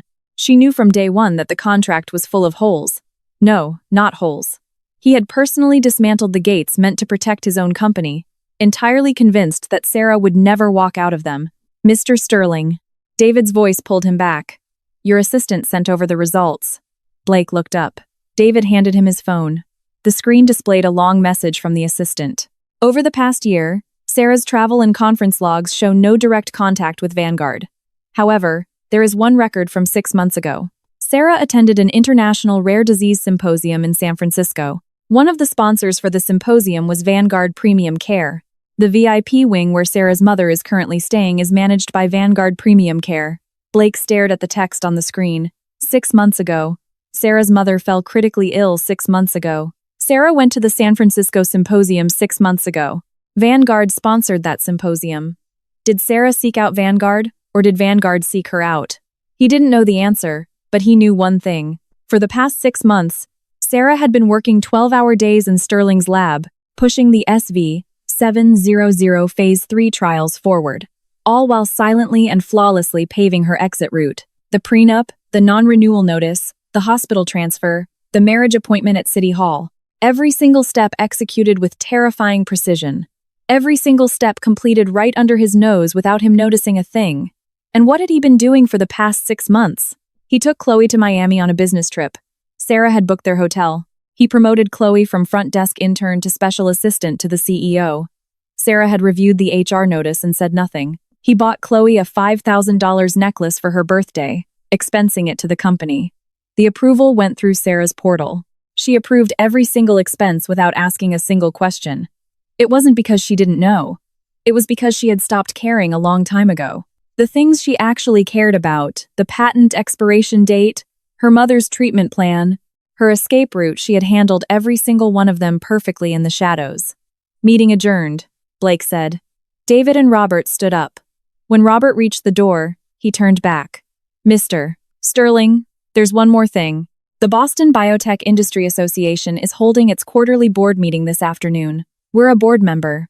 The association called this morning asking if we wanted to give a progress report on SV-700. I pushed it off, saying you were out of town. But what?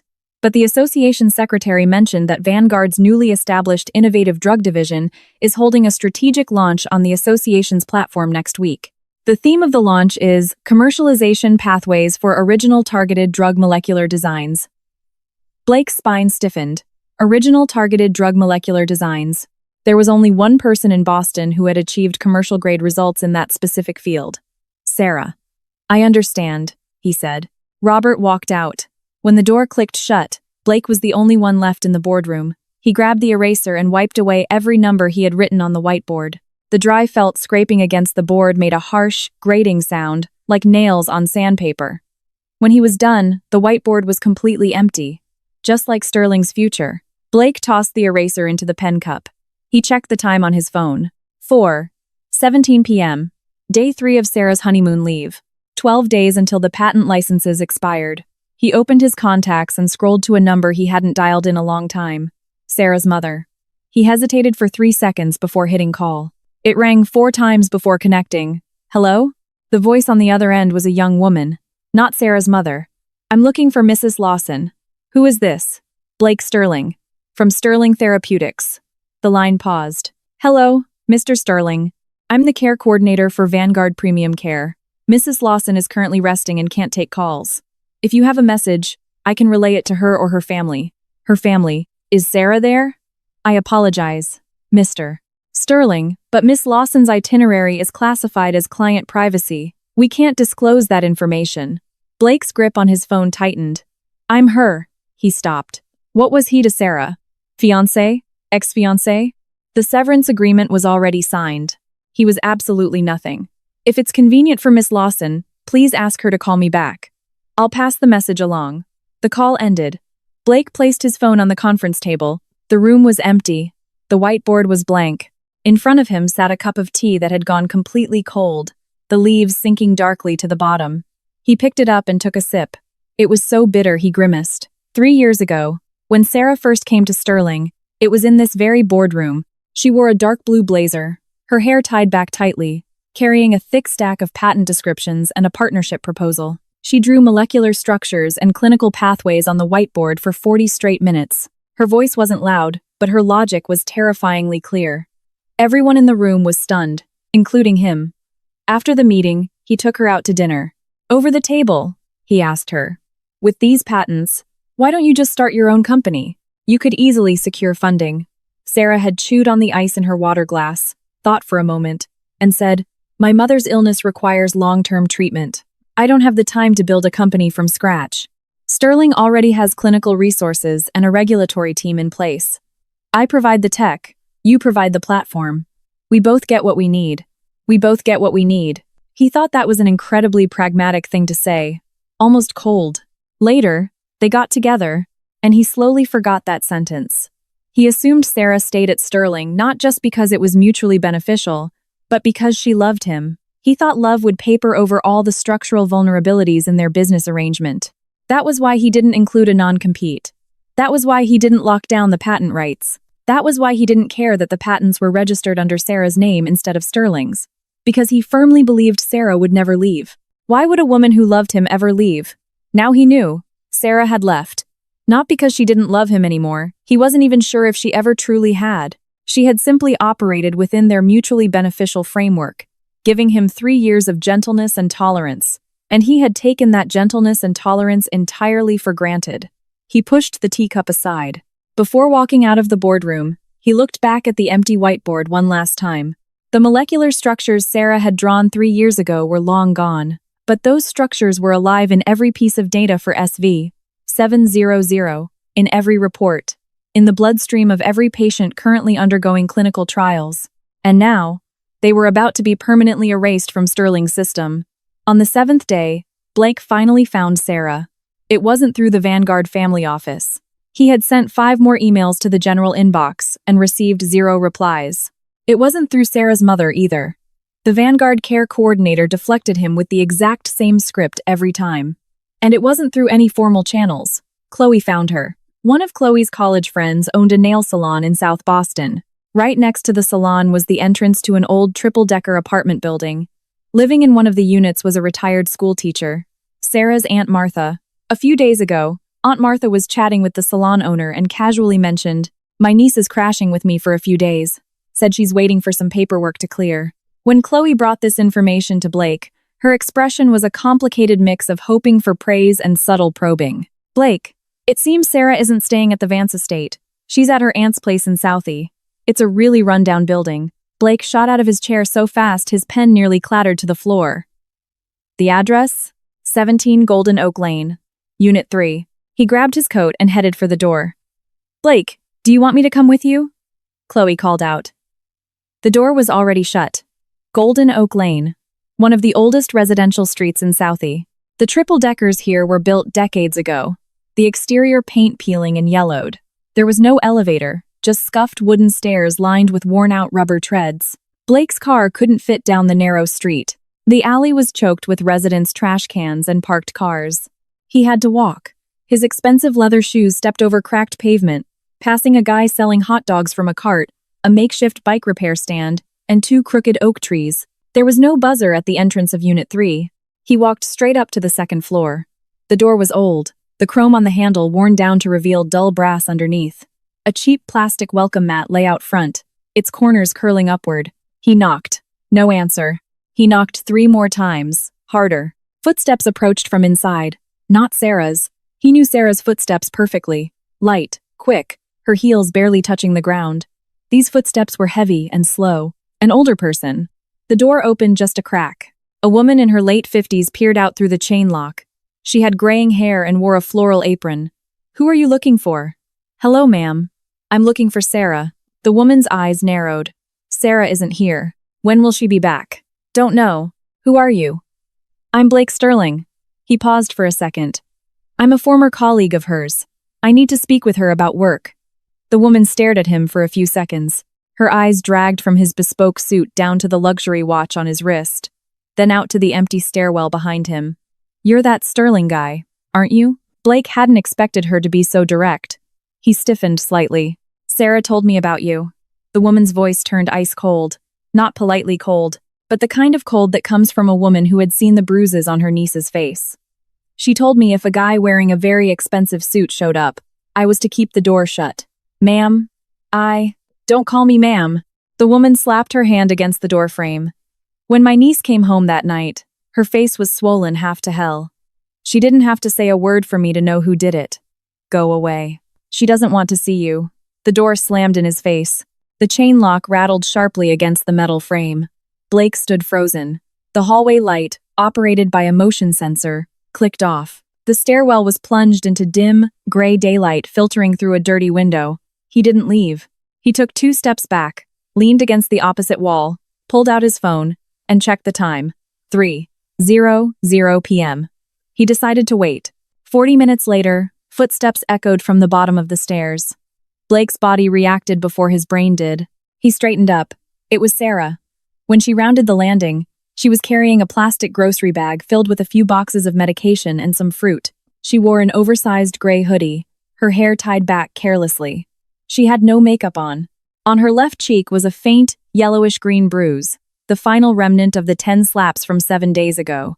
Most of the swelling had gone down, but the bruise sat high on her cheekbone, stark and clear under the harsh stairwell lighting. She had lost weight. Blake noticed the collar of her hoodie hung loose. Her collarbones were far more prominent than they had been a week ago. When Sarah saw him, she didn't stop walking. She didn't look surprised. Or rather, her reaction was nothing like what Blake had anticipated. She didn't step back. She didn't turn around. Her expression didn't change. She simply looked at him once and kept walking up the stairs. "Sarah." He stepped forward. "Sarah, I came to talk." As she walked past him, he caught the scent of her clothes. It wasn't the perfume she used to wear. It was laundry detergent. Lavender. Very faint. She walked up to the door and reached for the doorbell. "Your aunt isn't going to open the door for you," Blake said. "She thinks you aren't home." Sarah's hand stopped hovering over the bell. She finally turned to look at him. Up close, there were faint, dark circles under her eyes. Not from makeup, but the kind that comes from several nights of poor sleep. "How did you find this place?" It wasn't a question. It was a flat statement, delivered with the same tone she used to tell a lab assistant to hand her a pipette. "Chloe's friend knows your aunt." Blake didn't hide it. He knew lying at this point was useless. The corner of Sarah's mouth twitched. Not a smile, but a slight, almost imperceptible movement that screamed, "Of course she does." "Talk," she said, switching the grocery bag to her other hand. "You have 5 minutes. 5 minutes isn't enough. Then 3 minutes. Blake stared at her face. They hadn't seen each other in 7 days. He felt a profound sense of unfamiliarity looking at her. Not because of the bruise, he had seen the bruise. He caused it. What felt unfamiliar was the way she was looking at him. In the past, when Sarah looked at him, there was always a layer of something else in her eyes. Not worship. not dependency. More like a patient tolerance that said, I know you have a lot of flaws, but I'm choosing to stay. That layer was completely gone. I came to tell you that we can renegotiate SV 700. Blake adjusted his tone, slipping into the sincere, restrained cadence he used during high-stakes corporate negotiations. I received your non-renewal notice. I understand your demands. Over the last 3 years, Sterling's patent licensing terms have undeniably been unfair to you. That was my oversight. I'm willing to completely restructure the deal. The non-renewal notice isn't a negotiating tactic. Sarah cut him off. It's a final result. Sarah, let me finish. He took a half step toward her. Sarah didn't step back, but her shoulder shifted slightly. A microscopic defensive movement. He noticed it and stopped. I can give you co-authorship on SV 700. I'll raise your post-market royalty cut from 2% to 15%. Additionally, Sterling will fully cover your mother's medical expenses. No cap, no time limit. He paused, watching her reaction. Her expression didn't change. These terms, she said, you should have offered them 7 days ago. I know I mishandled things before, but now your FDA IND is about to get frozen, so here you are. Blake's Adam's apple bobbed. Sarah set the grocery bag down on the floor. She pulled her phone from her hoodie pocket, swiped a few times, and held the screen up for Blake to see. Take a look at this. The screen showed a screenshot of an email draft. The sender was the executive assistant at Sterling Therapeutics, Blake's assistant. The recipient was the Boston Biotech Industry Association. The subject line, draft briefing, misappropriation of core technological assets and ethical violations by former R&D director Sarah Lawson. The timestamp was 3 days ago. The blood drained from Blake's face. 3 days ago, your assistant drafted an industry-wide memo planning to leverage the association to destroy my professional reputation by accusing me of ethical violations. Sarah's voice remained perfectly flat. You didn't send it because David Harris stopped you. He told you that if you sent this memo, you would publicly admit that Sterling's core technology was never generated in-house, which would trigger a massive panic among your investors. So you changed your mind. You didn't send it. Blake's fingers curled into tight fists at his sides. He didn't ask, how do you know that? Because in her 3 years at Sterling, Sarah had worked directly with everyone in R&D, legal, and administration. David Harris was a hire she had brought into the company. Blake was only just now realizing this. That memo wasn't my idea, he said. Your assistant used your corporate email address. My assistant acted alone. Blake. Sarah pulled her phone back and dropped it into her pocket. You come here saying you want to negotiate, but 3 days ago, you were preparing to nuke my entire career. Which face do you expect me to believe? I genuinely want to make a deal. You don't want to negotiate terms. You want to negotiate how to get me back into your lab, working for you. 15% royalties. Co-authorship. All of these offers require me to return to Sterling, right? Blake didn't deny it. And if I refuse to return? Sarah looked at him. Every single offer you just made vanishes into thin air, right? Silence hung in the stairwell for 4 agonizing seconds. Sarah, what exactly do you want? Blake's voice dropped. It wasn't a threatening low. It was an unfamiliar, almost pleading low. Equity? Money? Name your price. As long as you withdraw that non-renewal notice, I'll give you whatever you ask for. You have the order of operations backwards. Sarah leaned down and picked up her grocery bag. You think I'm leaving because the terms weren't good enough. But the reason I'm leaving has absolutely nothing to do with terms. Then what the hell? The door to Unit 3 swung open from the inside. Aunt Martha poked her head out. Seeing Blake still standing there, her face darkened instantly. Sarah, get inside. Stop standing out there with him. Sarah turned and walked through the door. Sarah, Blake called out, his voice sharper now, instinctively leaning forward. Sarah paused in the doorway. She didn't look back. Blake, don't come here again. Next time you show up here, my lawyers will hear about it before you do. The door shut. Blake stood in the stairwell, listening to the deadbolt slide into place. The motion sensor light clicked off again. As he stood in the dark, reaching for his phone, he realized the back of his hand was coated in a thin layer of cold sweat. He dialed his assistant. Who leaked the draft of the industry memo? His assistant's voice was tight. Mr. Sterling, I only showed it to Jason in legal. Who is Jason?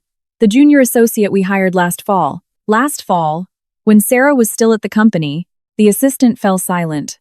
Blake hung up. He walked slowly down the stairs from the second floor. His footsteps echoed hollowly in the empty stairwell. When he reached the ground floor exit, he stopped. Parked at the mouth of the alley was a car. Not his car. His black Audi was parked on the right side of the street. Parked on the left, idling next to an old oak tree, was a dark gray Maybach. The paint job was understated, almost blending into the dirty brick walls of the alley. But the three-pointed star on the hood and the pitch-black tint on the rear windows betrayed its astronomical price tag. Standing next to the car were two men in black suits, broad-shouldered, standing perfectly straight, earpieces in place, hands clasped loosely in front of them. The standard posture of professional security. Blake recognized the car. At the industry summit dinner last year, this car had been parked in the absolute premier VIP spot directly in front of the hotel doors. He had asked someone whose car it was. The answer was Carter Vance. The rear door opened. Carter Vance stepped out. His movements were casual, completely devoid of the performative grandiosity you would expect from someone with his wealth. He simply pushed the door, ducked out, and stood up straight. He was wearing a navy blue cashmere overcoat over a light gray sweater. No tie. He was tall, easily half a head taller than Blake. His facial features were sharp, his brow and jawline striking, but the aura he projected wasn't aggressive. It was a suffocatingly calm certainty that required absolutely no posturing. In his hand, he held a paper bag that looked like it came from a high-end bakery. "Mr. Sterling." Carter spoke first. His voice was deeper than expected, his pacing deliberate, leaving the perfect amount of space between every word. Blake stood at the exit of the stairwell, about 15 feet away from Carter. The two bodyguards seamlessly adjusted their positions, subtly blocking the direct line between the two men. "Carter. I'm here to pick up my wife." Carter lifted the paper bag slightly. "Her aunt called and said she hadn't eaten much this afternoon, so I brought some food." "My wife." The muscle in Blake's jaw spasmed violently. "You're already married?" "We signed the papers on the 5th day of her leave." Carter stated it matter-of-factly, as if it were a detail hardly worth emphasizing. "Sarah said she didn't want a ceremony right now. Just wanted to get the legalities out of the way." He glanced toward the stairwell behind Blake. "You've been here a while, Mr. Sterling. Sarah's aunt has a bit of a temper. I hope she didn't give you too much trouble." Blake ignored the bait. "Carter, you know exactly what Sarah's patents represent." "I do." "Then you also know what Sarah is currently doing means for Sterling Therapeutics." "I do." "So you did this on purpose." Blake lowered his voice. "You approached Sarah, arranged a strategic marriage, signed a prenup, all with the explicit goal of acquiring her patents to crush Sterling." Carter didn't answer immediately. He looked down at the paper bag in his hand, adjusted his grip, and then looked back up. His gaze was unflinching. "Mr. Sterling, allow me to correct two fundamental errors in your logic. First, the strategic marriage was initiated by Sarah, not me. 6 months ago, representatives of the Lawson family contacted our family office. They said there was a young woman with exceptional technical capabilities looking for a partner who could provide structural resources. I met with Sarah once. We spoke for exactly 30 minutes. Do you know what she said to me in those 30 minutes? Blake said nothing. She said she had worked at a biotech company for 3 years and single-handedly engineered the only core asset keeping that company afloat.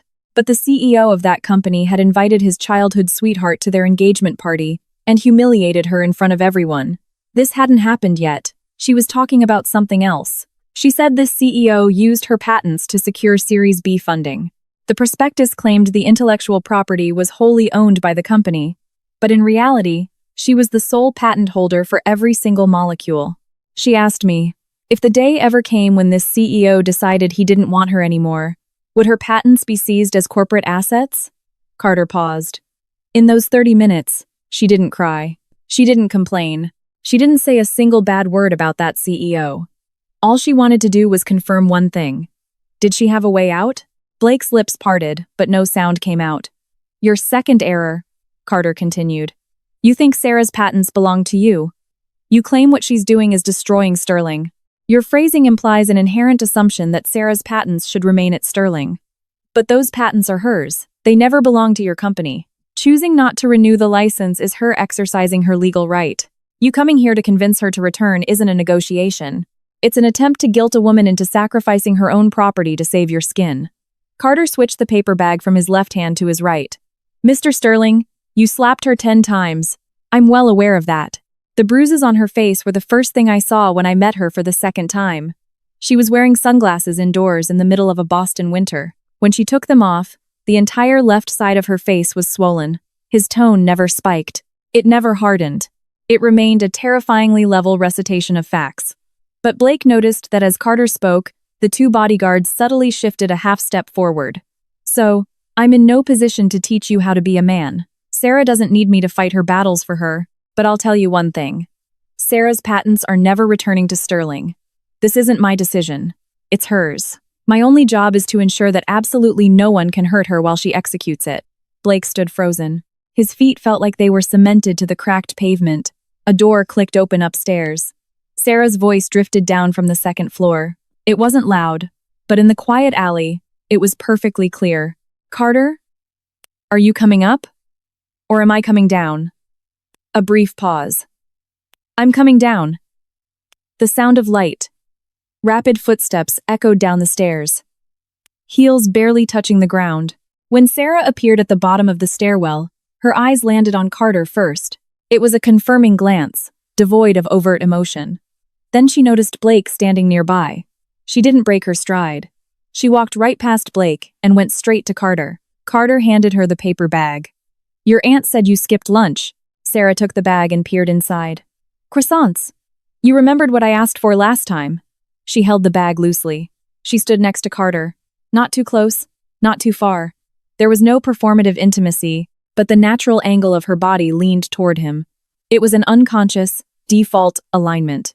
Sarah. Blake's voice called out from behind her. Sarah turned her head. Blake was standing about 10 feet away. His immaculate suit looked absurdly out of place against the peeling paint and narrow confines of the Southie alley, like a paper cutout from another world pasted onto a gritty background.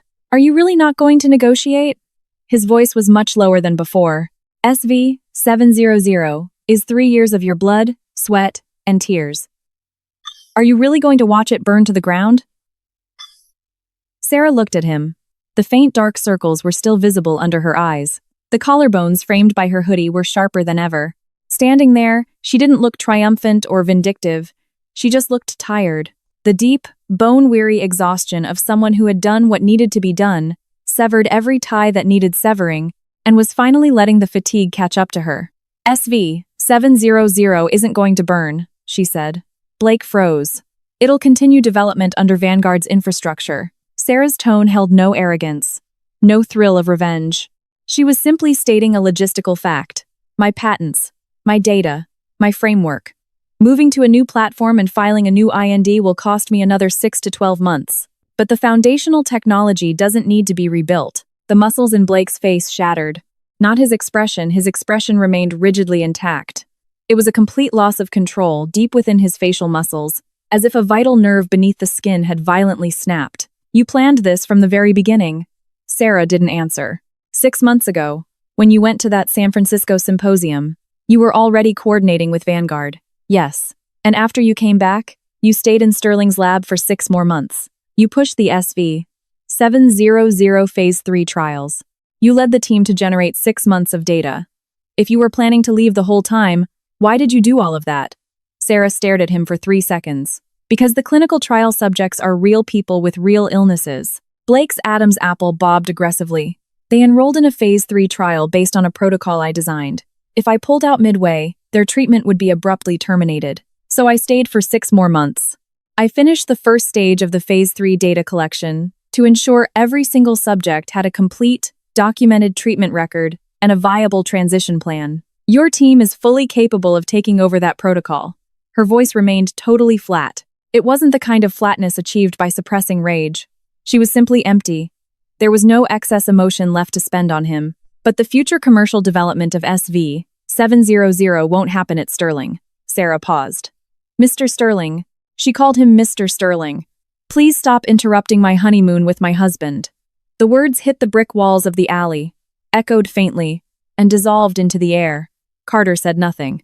He simply reached out and naturally took the plastic bag of medications from Sarah's hand. Then he subtly shifted his stance, opening a clear path to the car door. Sarah walked over, bent down, and got in. Before closing the door, Carter looked at Blake one last time. Mr. Sterling, I highly recommend you process the transfer of the SV-700 clinical subjects immediately. Sarah left a comprehensive clinical handover document on Sterling's servers. The file is named SV 700 Phase 3 Clinical Subject Transition Plan, ND, final version. It is located in the R&D department's shared drive. He got into the car. The heavy door shut with a muffled, expensive thud. The Maybach's engine purred to life, nearly silent. The massive car carefully reversed out of the narrow alley and smoothly merged onto the main road. Blake stood rooted to the spot. The alley fell quiet.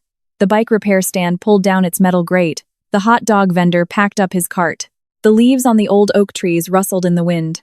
He looked down at his hands. They weren't shaking anymore. But standing there, trapped between the crumbling brick walls of a forgotten alley, wearing a $10,000 bespoke suit, he suddenly had absolutely no idea which car he was supposed to walk toward. His car was parked on the right. Sarah's car was gone.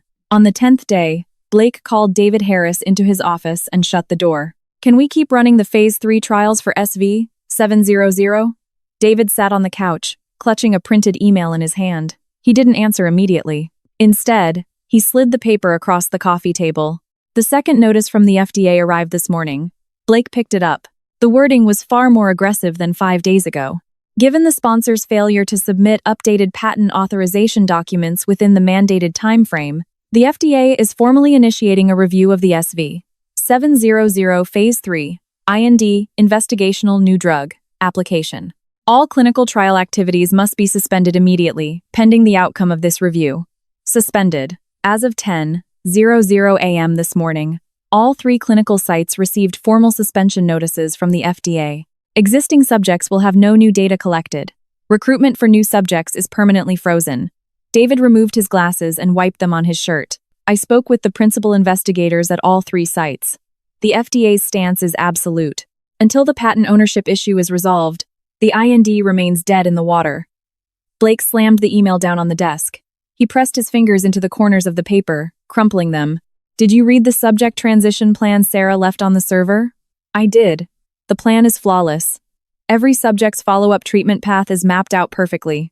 But executing the transition requires us to package all the clinical data and patient records and hand them over to the new sponsor." David paused. "Which means Vanguard." "Absolutely not. Mr. Sterling, if we don't transfer this data, these patients' treatments will be abruptly cut off.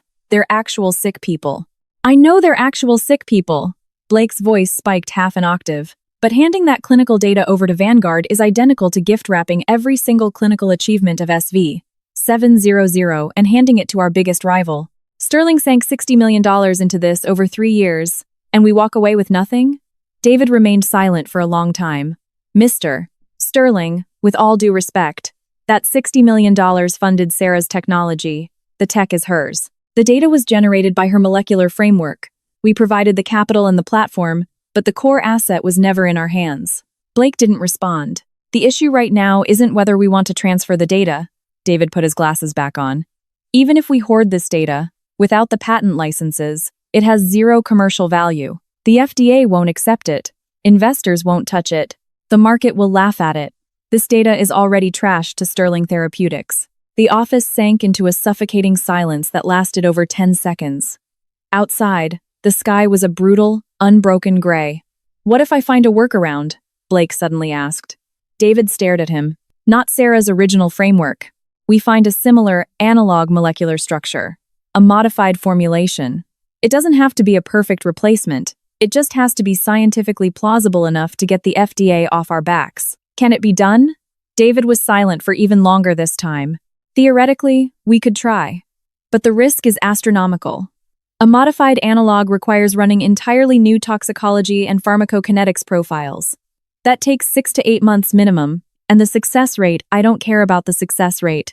I need a viable proposal to slap on the table before the investor's deadline expires. As long as the investors don't trigger the buyback clause, Sterling lives to fight another day." David looked deep into Blake's eyes. He had worked under this man for 3 years, and under his father for 11. He had seen Blake's ruthless pragmatism in boardrooms, his polished charm at summits, and his authoritarian grip over his employees. But he had never seen this look in Blake's eyes. It wasn't panic. It wasn't anger. It was the deranged obsession of a man backed into a corner, desperately trying to claw a brick out of the wall with his bare hands just to throw it back. "We can try." David stood up. But I need you to promise me one thing. What? If the modified analog fails during the toxicology phase, you must accept that SV-700 is dead. You authorize the subject transition protocol immediately. We can't drag this out. Blake didn't answer. David walked to the door, paused, and looked back. Mr. Sterling, before Sarah left, she said something to me. She said, "If you try to rush the data will bite you." The door clicked shut. On the 12th day, Sterling's R&D labs burned through the night, day after day. David and a team of 7 researchers ran 2 brutal rounds of molecular screening in 48 hours. The results were dismal. They identified 3 candidate molecules from an existing compound library, but the bioactivity metrics failed to crack 60% of Sarah's original baseline. After reviewing the data, Blake said exactly 2 words: "Not enough. Keep searching." That same day, Chloe knocked and entered his office.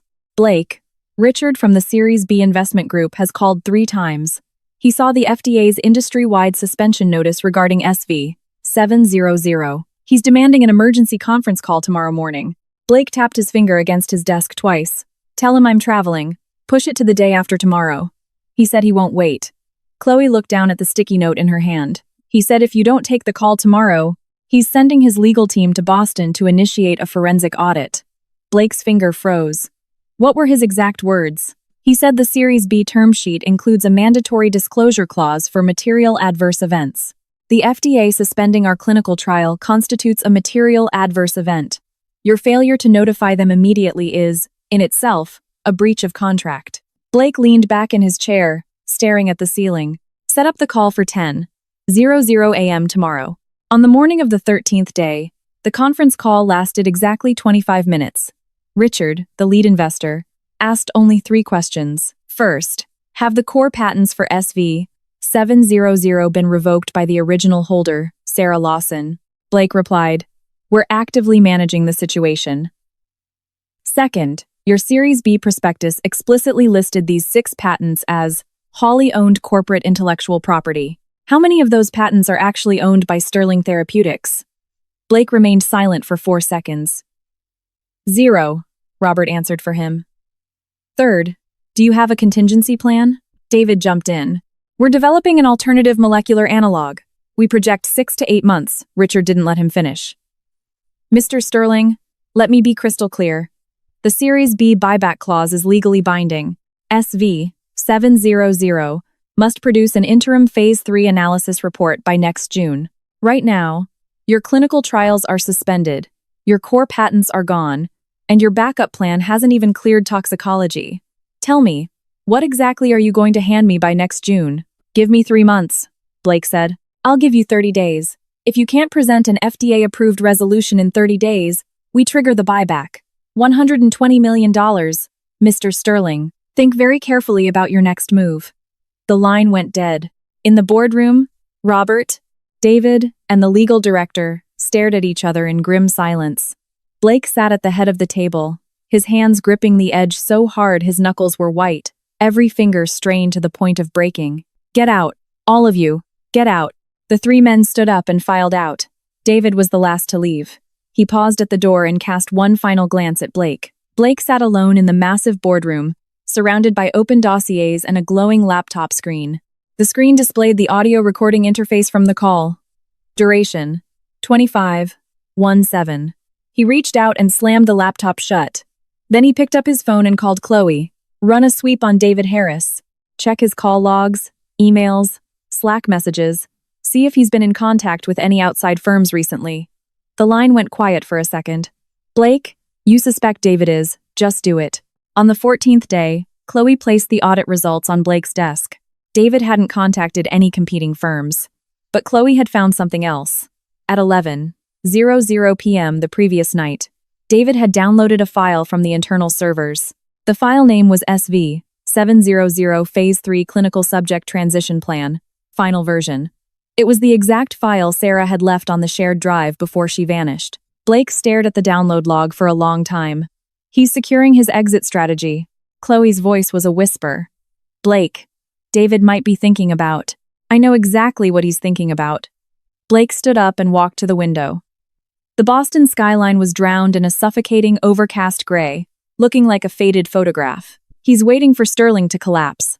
And when it does, he's going to take that transition plan straight to Vanguard as his golden ticket. How many sleeper agents did Sarah leave inside Sterling? I still have no idea. When he spoke, the rage was completely gone. His voice was hollow, scraped entirely clean. Chloe stood behind him, her fingers nervously picking at the hem of her shirt, too terrified to speak.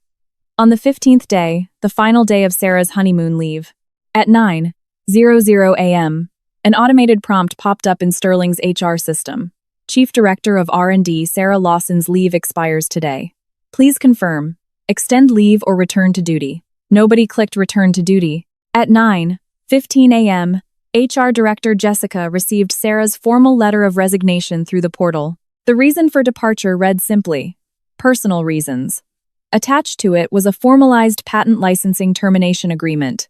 It was stamped with Sarah's legal seal and included a notarized tracking number. All 6 core patent licenses were officially terminated, effective immediately. Jessica printed both documents and hand-delivered them to Blake's office. Blake read through the resignation letter and the termination agreement.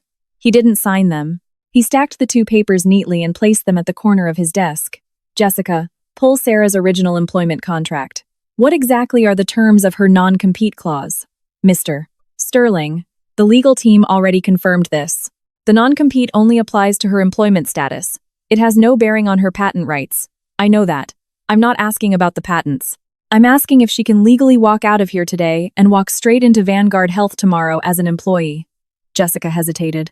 The non-compete period is 12 months, but enforcing a non-compete requires the company to pay out monthly severance compensation. If the company fails to pay, the clause is void, and she can go to Vanguard immediately. Blake traced a slow circle on his desk with his finger. Pay out the non-compete compensation. Start wiring it today. Pay it every single month. Mr. Sterling, the non-compete compensation is 30% of her base salary. Her base salary is, just pay it. Jessica nodded and walked out. When the door closed, Blake sat alone in his office. The 2 unsigned documents still sat at the corner of his desk. He picked up the resignation letter, read it again, and flipped it over to stare at the blank back. He put it down, opened his bottom drawer, and pulled out an old, worn file folder. Inside was the employment contract Sarah had signed 3 years ago. On the first page was her signature. The handwriting was elegant, the strokes perfectly balanced, unmistakably the penmanship of a brilliant STEM academic. He stared at that signature for a long time. Then he closed the folder and shoved it back into the drawer. That afternoon, David brought in the modified analog proposal. We completed the initial screenings. Out of 3 candidate molecules, 1 managed to hit 72% of Sarah's baseline bioactivity. If we accelerate the toxicology trials, we can have preliminary data in 2 months.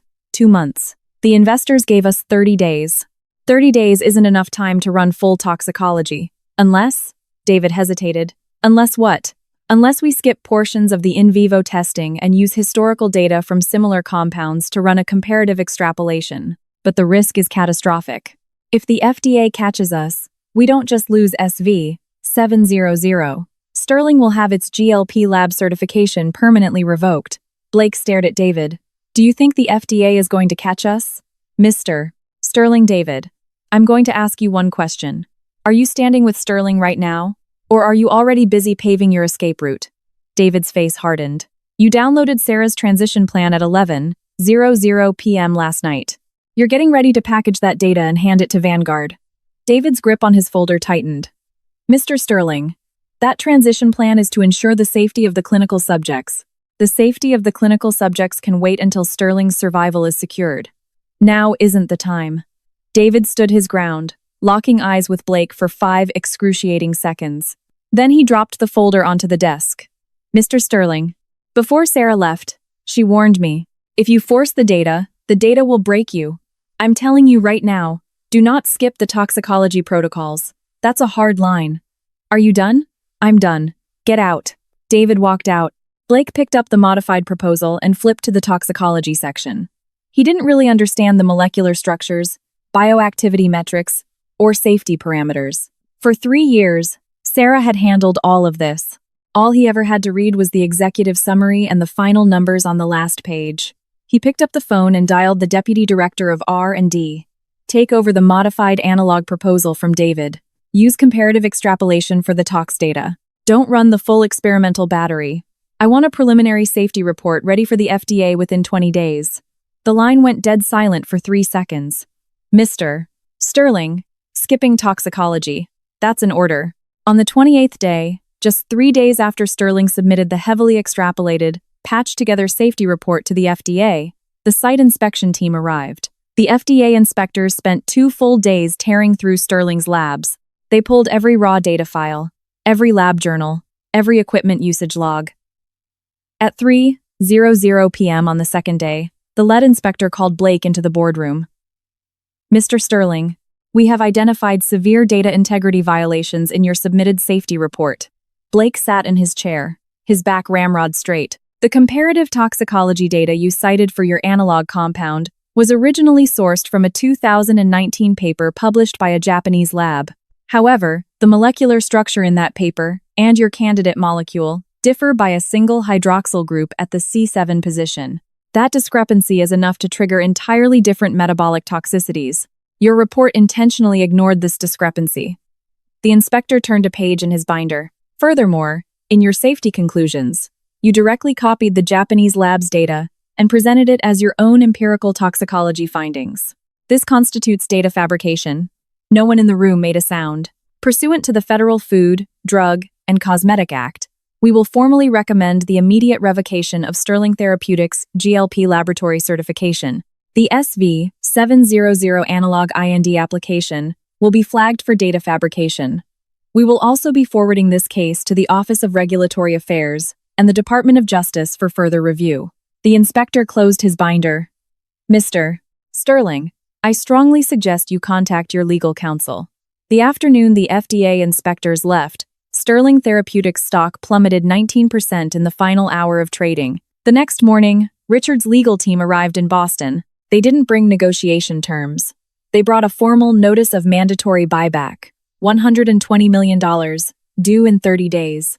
That same day, the Boston Biotech Industry Association issued a public bulletin. Sterling Therapeutics, suspended from board membership pending investigation into GLP laboratory data fabrication.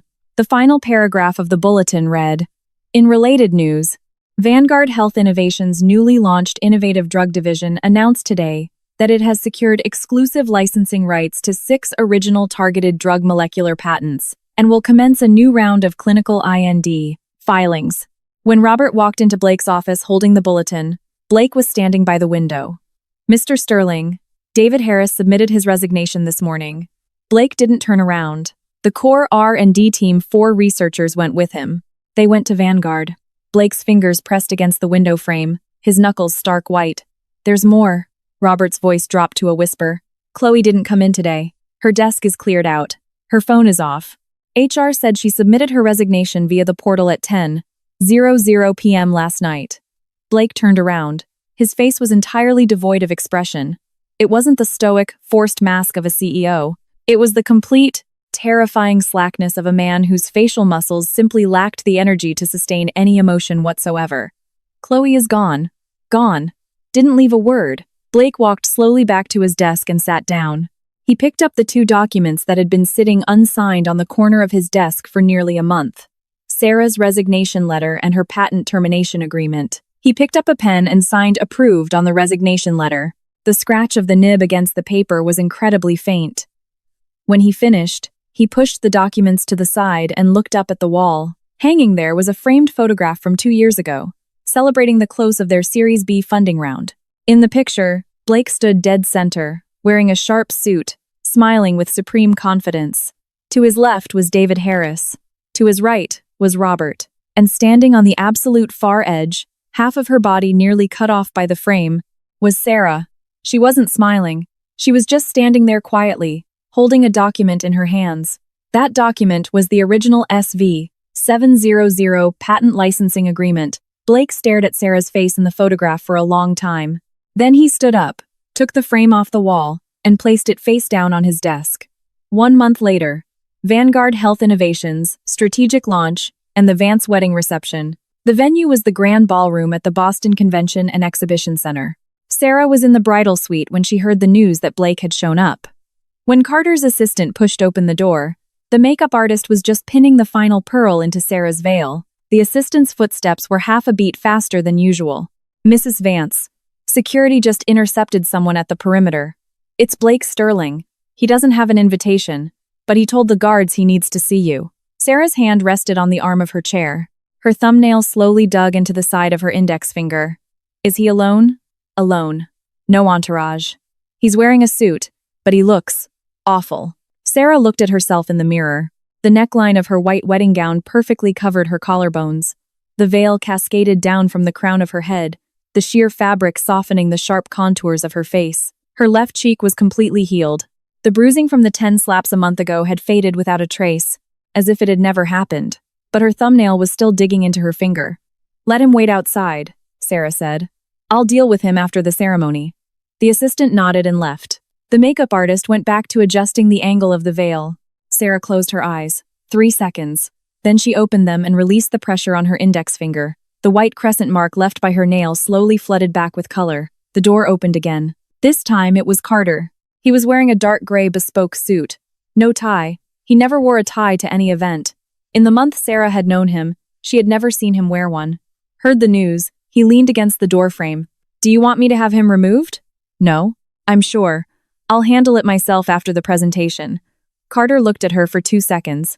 Then he nodded and turned to leave. He took 2 steps, then paused. "Your veil is a little crooked," he noted. Sarah reached up to touch it. "Which way?" "Left." Sarah looked in the mirror and adjusted it. "How about now?" "Perfect." Carter left. The bridal suite fell quiet. Sarah took one last look at herself in the mirror, stood up, and smoothed her skirt. At 2:00 p.m., the event officially began.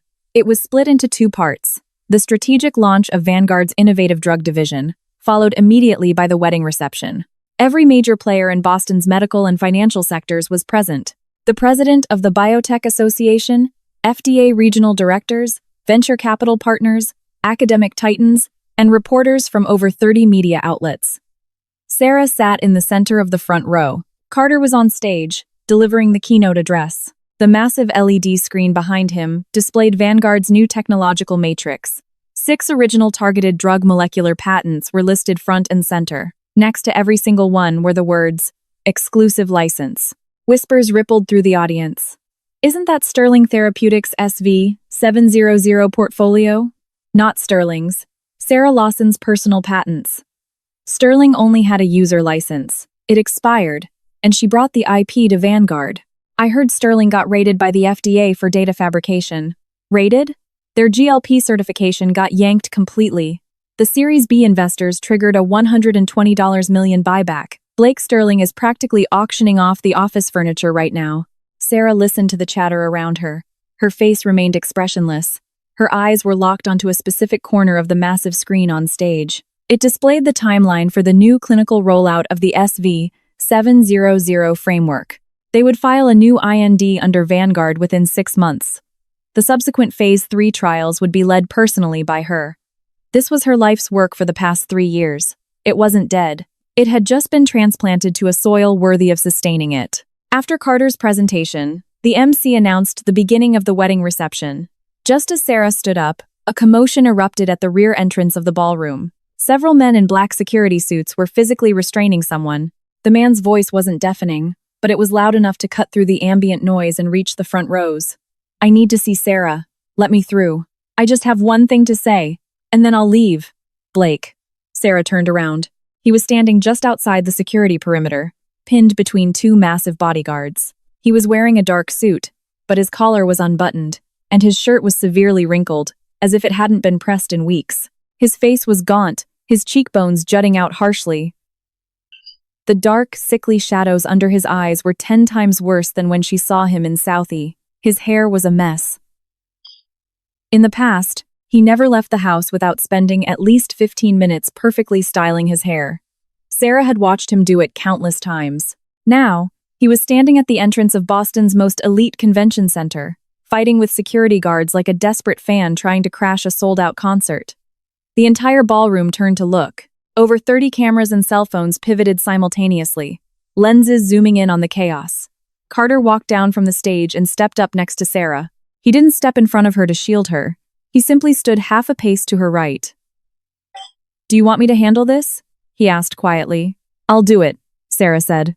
She lifted the hem of her wedding dress and began walking toward the back of the ballroom. Her heels made no sound on the thick carpet, but every single eye in the room tracked her movement. The pristine white silk of her dress shimmered faintly under the crystal chandeliers. The veil trailed elegantly over her shoulders, swaying gently with every step. She stopped right at the security line. Blake saw her. His entire body visibly seized up. It wasn't because he was being restrained. He had been fighting them for 5 minutes and had already given up struggling. He froze because Sarah was standing in front of him in a wedding dress. The last time he saw her in formal wear was at their engagement party. She was in a red dress. He slapped her so hard her collar tore, and her blood dripped onto the fabric, blending in so it was hard to see. Now, she was wearing a blindingly white gown. Her face was flawless, the bruising completely gone. The way she stood there was entirely different from a month ago. This wasn't the exhausted, gray hoodie-wearing Sarah hauling groceries up a dirty stairwell in Southie. This was a woman standing at the absolute apex of her power, exactly where she belonged. "Let him through," Sarah told the guards. The bodyguards stepped back. Blake took 2 steps forward. They were now separated by about 10 feet. The flashbulbs around them began popping in a blinding frenzy. The rapid-fire click of camera shutters filled the air. "Sarah!" His voice was hoarse, wrecked. "Mr. Sterling," Sarah said. Not Blake. Not even his first name. Mr. Sterling. His Adam's apple bobbed violently. "I know you don't want to see me. I just want to say one thing." Sarah didn't respond. She just stood there, waiting. "Sterling is dead," Blake said. "GLP certification is gone. The investors issued the buyback demand. The bank loans default next week. He stopped. "I didn't come here to beg you to save Sterling. I know that's impossible now." His hands hung limply at his sides. His fingers curled inward slightly, then released. "I came here to say I'm sorry." The entire ballroom fell completely silent for 2 seconds.